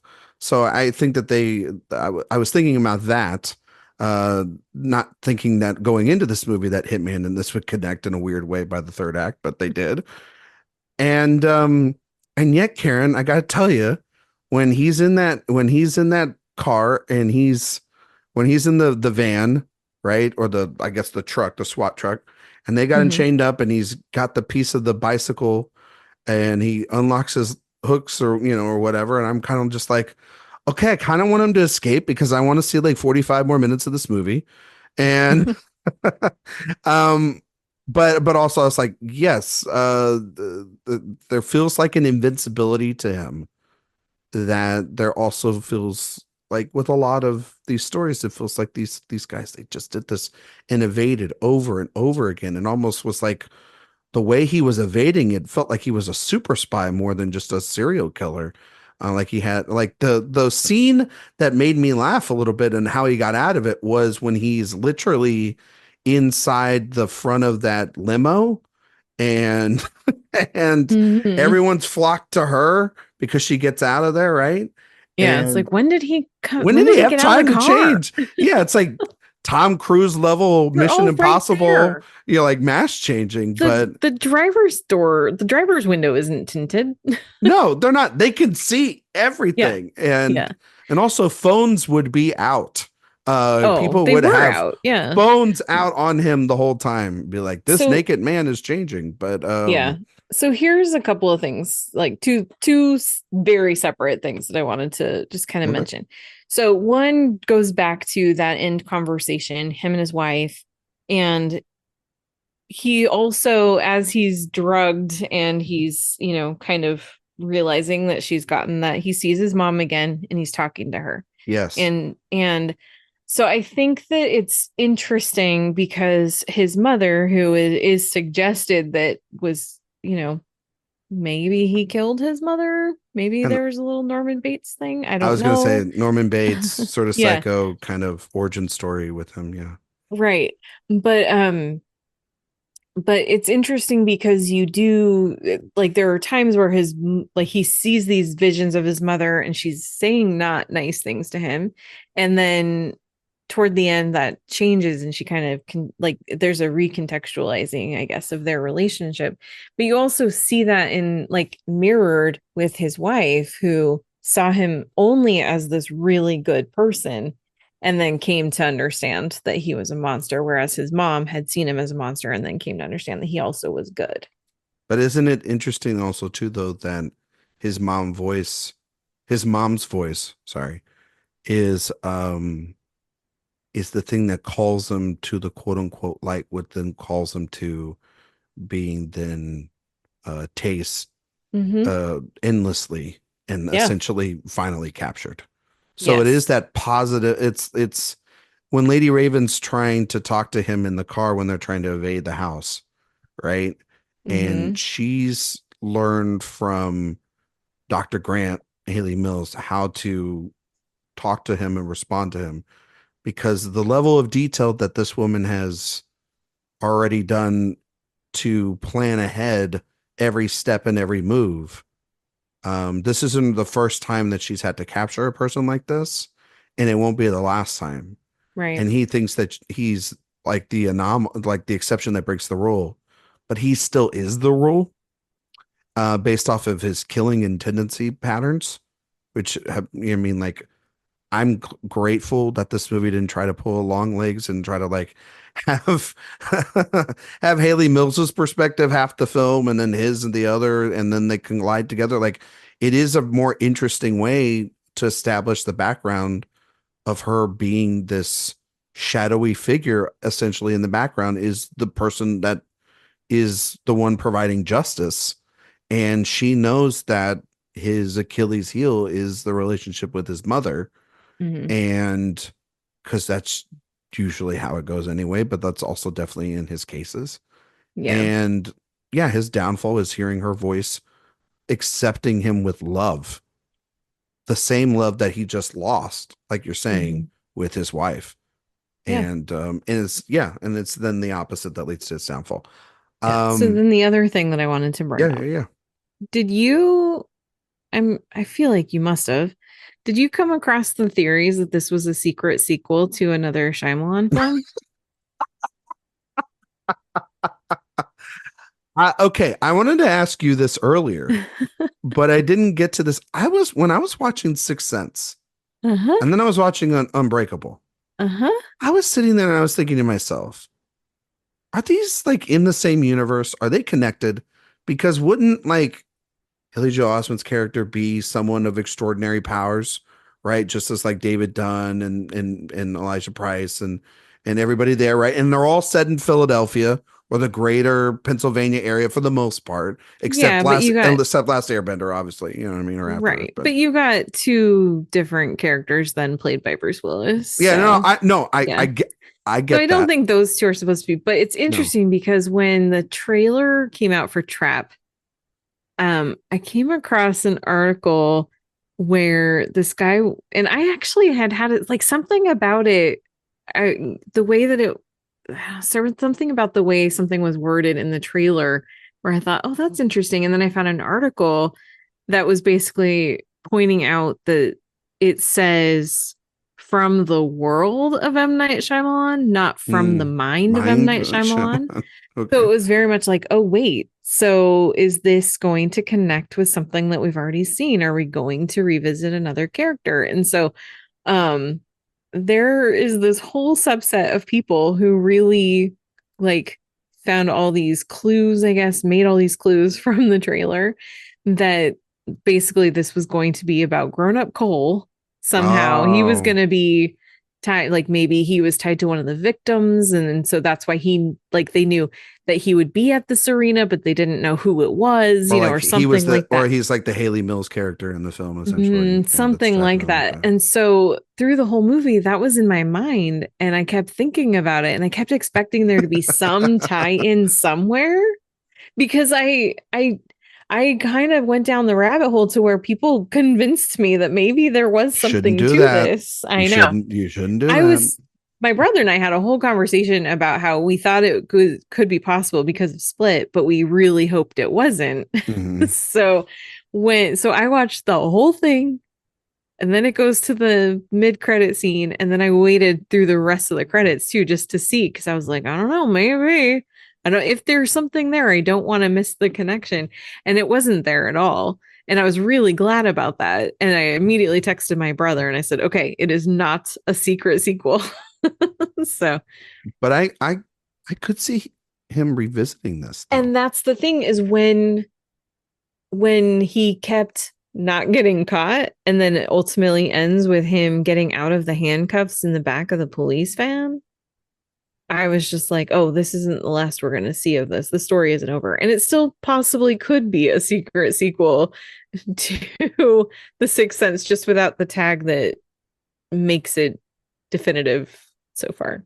Or maybe it's like, a secret deleted scene or something. Maybe. But I no, I mean, you're not wrong because I always did feel when I was watching The Sixth Sense, I'm like, I don't think that story's done.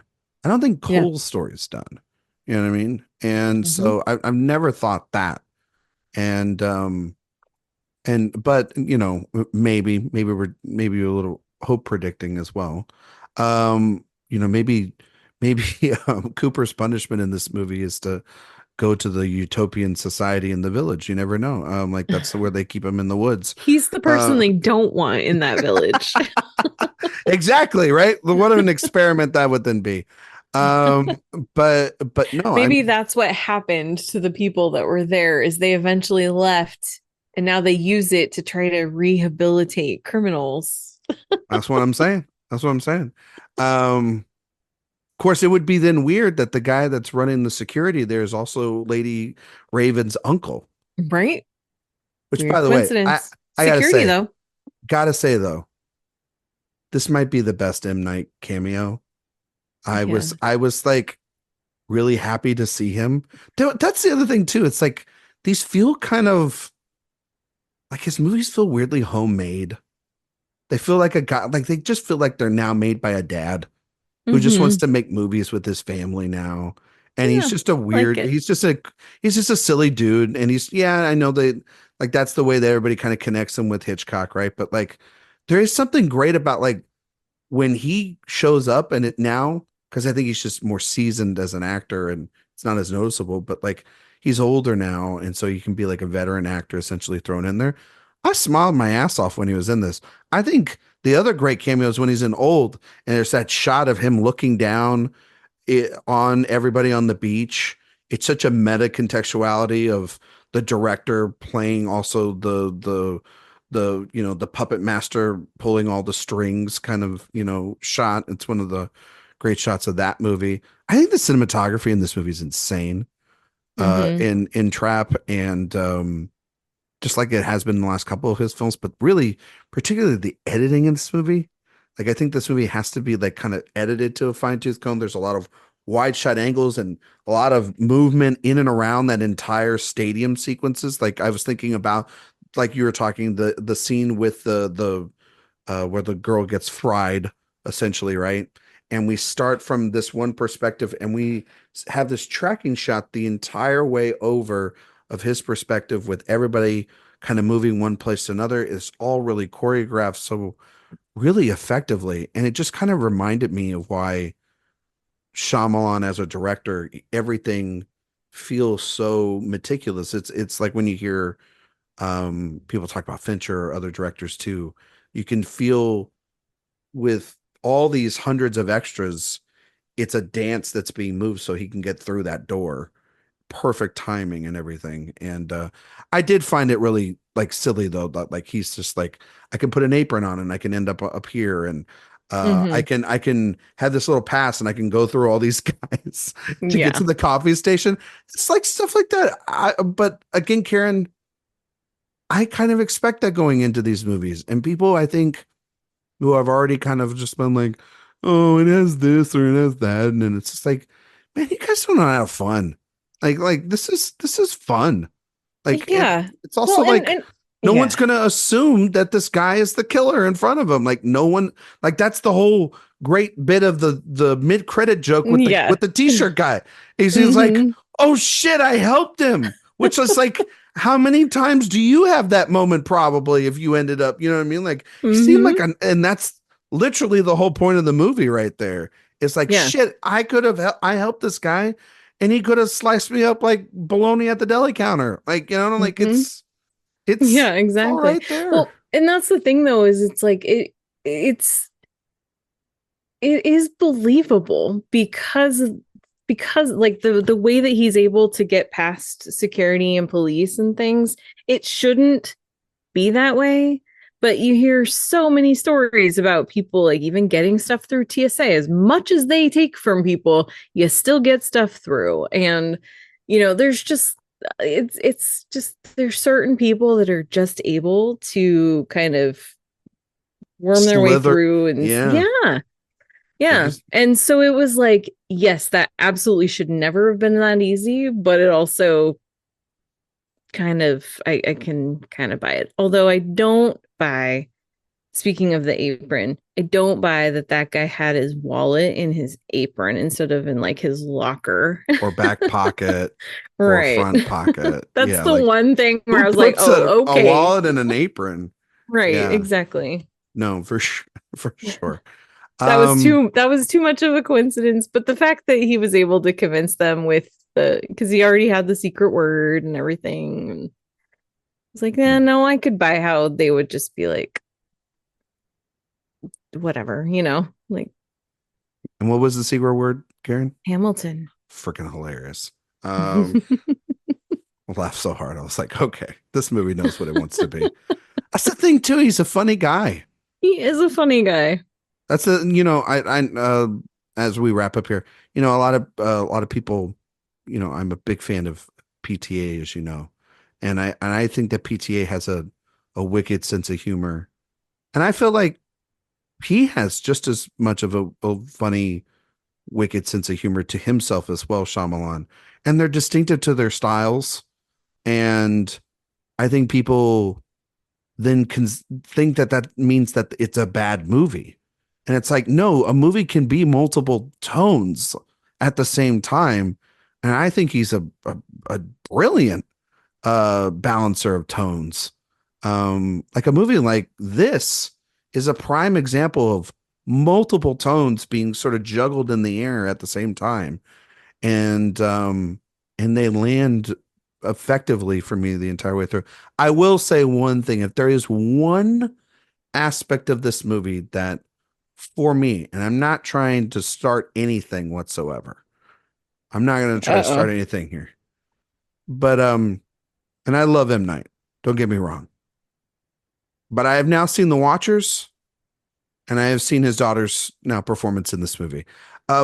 Maybe they could do something else for their dad. Like, she's a great singer. It sounds like she got a great career in music.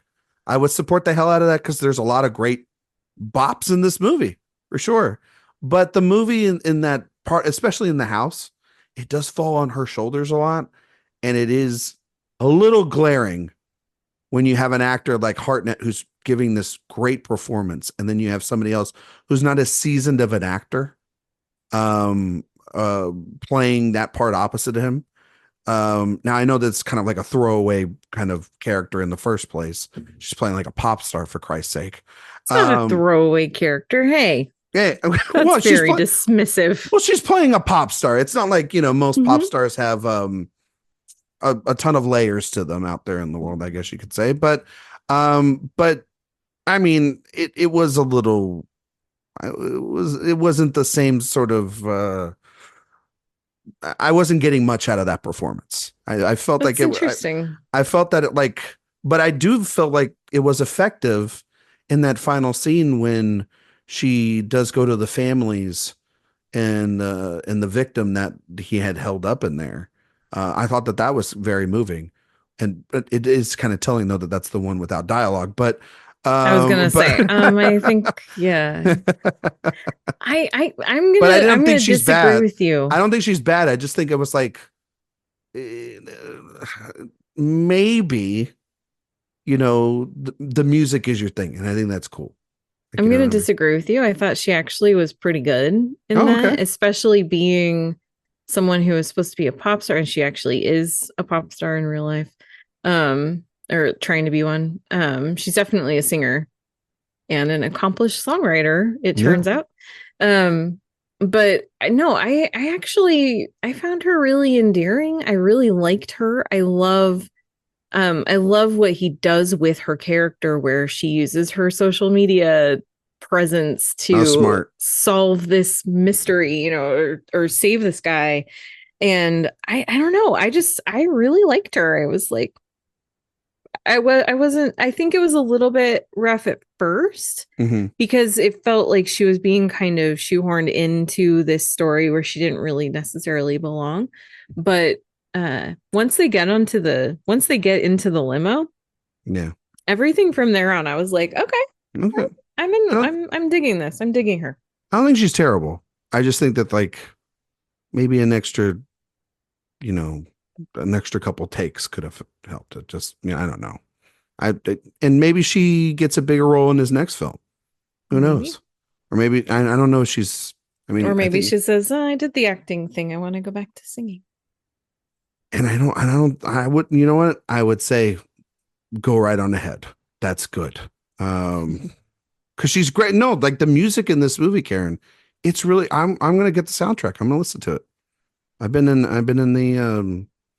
I've been listening to all the great music that everybody else has been listening to this summer. Why can't we add the trap soundtrack to it? You know what I mean? Mm-hmm. It's way better Yeah. than the damn Twister soundtrack. I'll give you that. Oh my gosh. Yeah. Everything's going to be better than that soundtrack. But anyway, I like Salika. I think she's great.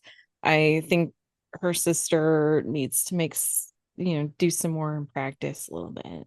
I think her sister needs to not make a movie like her dad's movies. Make a movie that's maybe different than like a high concept, twisty kind of movie like that. Like maybe I something. think she made the movie she wanted to make. I don't think that she was trying to be her dad. I think she was like, ooh, she grew up on his movie sets. Yeah, I know. But Sofia Coppola grew up on her dad's He movie made sets. Lady in the Water for I get her. it. I get it. But like, So but also if you make movies like him, you're then in the even more in the shadow of him. And so that's why it's like I'd like to see her not do material that I think he would do. Does that it's not a criticism. I don't think that's a criticism. So I'm like, I don't want you to be like, this is the only kind of movie you could make is a movie that like your dad would kind of want to make. And but then what also, if that's the only kind of movie she wants to make? well, then she needs to do a better job of it because the Watchers wasn't very good. I agree with that. But the thing about the Watchers though is that I can see the foundation there. I can see that she's someone with an interesting eye. I like I to think see an the original film storytelling, because it's based off a novel. I'd like to maybe well, original concept a little bit more. or an adaptation of a better story. Because Yeah, I think the story itself is the problem. yeah. But also I think she needs to learn a little bit more about how to work with actors because I don't think she draws great performances from the actors. And she had some good actors in that film. Well, Well, Dakota Johnson's. I mean, Dakota Fanning's not a bad actress. Like I don't I don't think she's that great. I don't think she's bad, but I don't think she's an amazing. I think she was much better as a child. I don't think she's grown into Okay, that's fair. the expectations that people had for her. Okay, it's just maybe down to work with a better casting director. Maybe. Maybe. Okay, But that's my hot take for today. but M Night Dakota Fanning is not the best, but M. Night Shyamalan is awesome and I love him. and he knows how to cast great people. I He mean, does. He does. you love Hartnett in this, right? Is this Oh, one of? yeah. Do you think this is a blasphemous take, and then we can get out of here? Do you think this Okay. is his best work to date? Hartnett? Yeah. Mm, Is this a top tier performance? Is this his best? Like, where would you put it up there? It's pretty um, great. I would put it in top tier. I don't know if I would say this is his best, but I'm also not sure what I would say is. Wicker Park, Lucky Number 11, No. Pearl Harbor, No. Virgin Suicides. He is very good in that. Faculty? Faculties. We're just I love ripping it the off. Faculty. Did you like him in Oppenheimer last year? I mean, I know you weren't a fan of the sure. film. You can be. I didn't think he was bad. He kind of, I don't know, he felt a little out of time for me in that one. Interesting. He felt too modern. Really? Yeah, he didn't feel like he belonged in the 1940s. What He era? seemed like a guy who definitely had a cell phone. That's fair. Okay. All right. See, that's how I feel about Chalamet playing Bob Dylan. Mm. You see what you know what I mean? Oh, totally. Like again, I keep forgetting that movie exists. I keep bringing it up to to you. believe it's real. We're gonna watch it together probably at a film festival or something. Karen, Yeah. can you tell everybody where they can find you and all your work on the internet? And I'm going to ask you an optimistic, hopeful question. What kind of film would you like to see M. Night Shyamalan make next? Oh gosh. Well, you can find my work at AwardsWatch. And also I have a couple of other podcasts, the Citizen Dame podcast and the Watch and Talk. And the easiest way to find links to everything I do is to find me online at Karen M. Peterson, especially at Letterboxd or Instagram. That's where I spend most of my time. I try to avoid Twitter. It's a cesspool. Yeah, it's terrible. Yeah. What type of movie would I like to see Shyamalan do next? I mean, I feel like he's done in his way, very much in his way. He's touched on most of the genres. But I guess maybe it'd be interesting to see his take on like a Western. Yeah, there's never wrong time to have somebody make a Western, in my opinion, Yeah. because Yeah. they bring up interesting ideas. Mm-hmm. You know, a horror Western could It be doesn't even interesting. have to be horror, but A Western I would, thriller. yeah, I would be interesting. I would be interested to see his take on it, which I think there's some elements of that in the village a little bit, kind of this idea of being out sort of in the prairie, but I would like to run with that in a little different direction. For sure. You can find all my work on awardswatch.com. You can follow me on Instagram and Letterbox, and over at the cesspool that's known as Twitter, at Ryan McQuade 77. If you like podcasts, we're going to have one come out this week.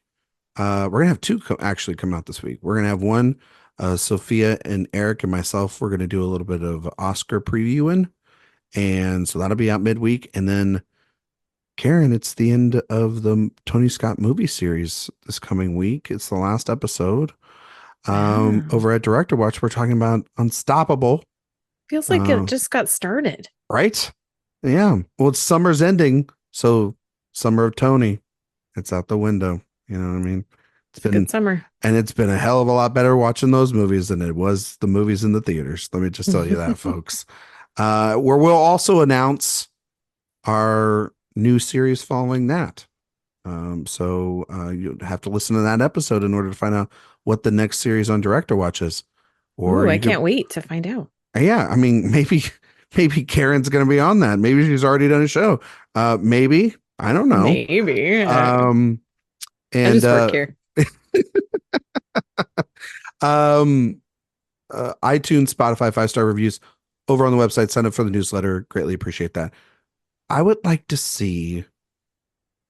Okay, I know this is going to weird. I want a little redemption for him. I would like to see him do maybe a like a post-apocalyptic science fiction film potentially, because I feel like he was given that task for After Earth, and it wasn't his. And then so I'd like to see him create a story maybe there. You know, maybe it doesn't even have to be post-apocalyptic. It's just something like a futuristic film. That would be really interesting to see, like full sci-fi from him. Um, but then, yeah, I mean, like, I'm kind of down with these small $20 million simple concept sort of things he's been doing the last three movies. I'm in for, like, traps too, I think that's um, probably, and if this makes any money, I think that's probably guaranteed. like his movies make money too. That's the other thing. They've been making money. And I mean, I don't expect this budget to be too high. Um, maybe like 20 million. Is that being too high even? It's like two locations really when you think about it. Oh, you're Uh, sorry, budget. Yeah. yeah, for the budget. So I don't know.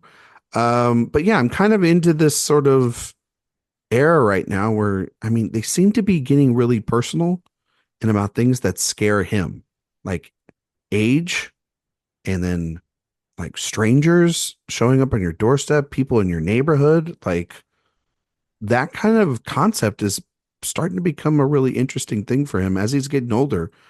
Um, he's finding some interesting stuff to talk about. So, um, well, thank you all so much for listening, and we will be back next week. Karen, do you know what we're doing next week? Stall while I figure it out. Yes, of course I know what we're doing next week. I can't believe you already forgot. Yeah, well, I shouldn't have because I'm the one that puts the schedule together. Yeah. We're doing another Oscar retrospect game, and we are looking at the year 1979. Some good movies came out that year in 1979. So A couple. start watching those movies, folks, and we will see you all next time.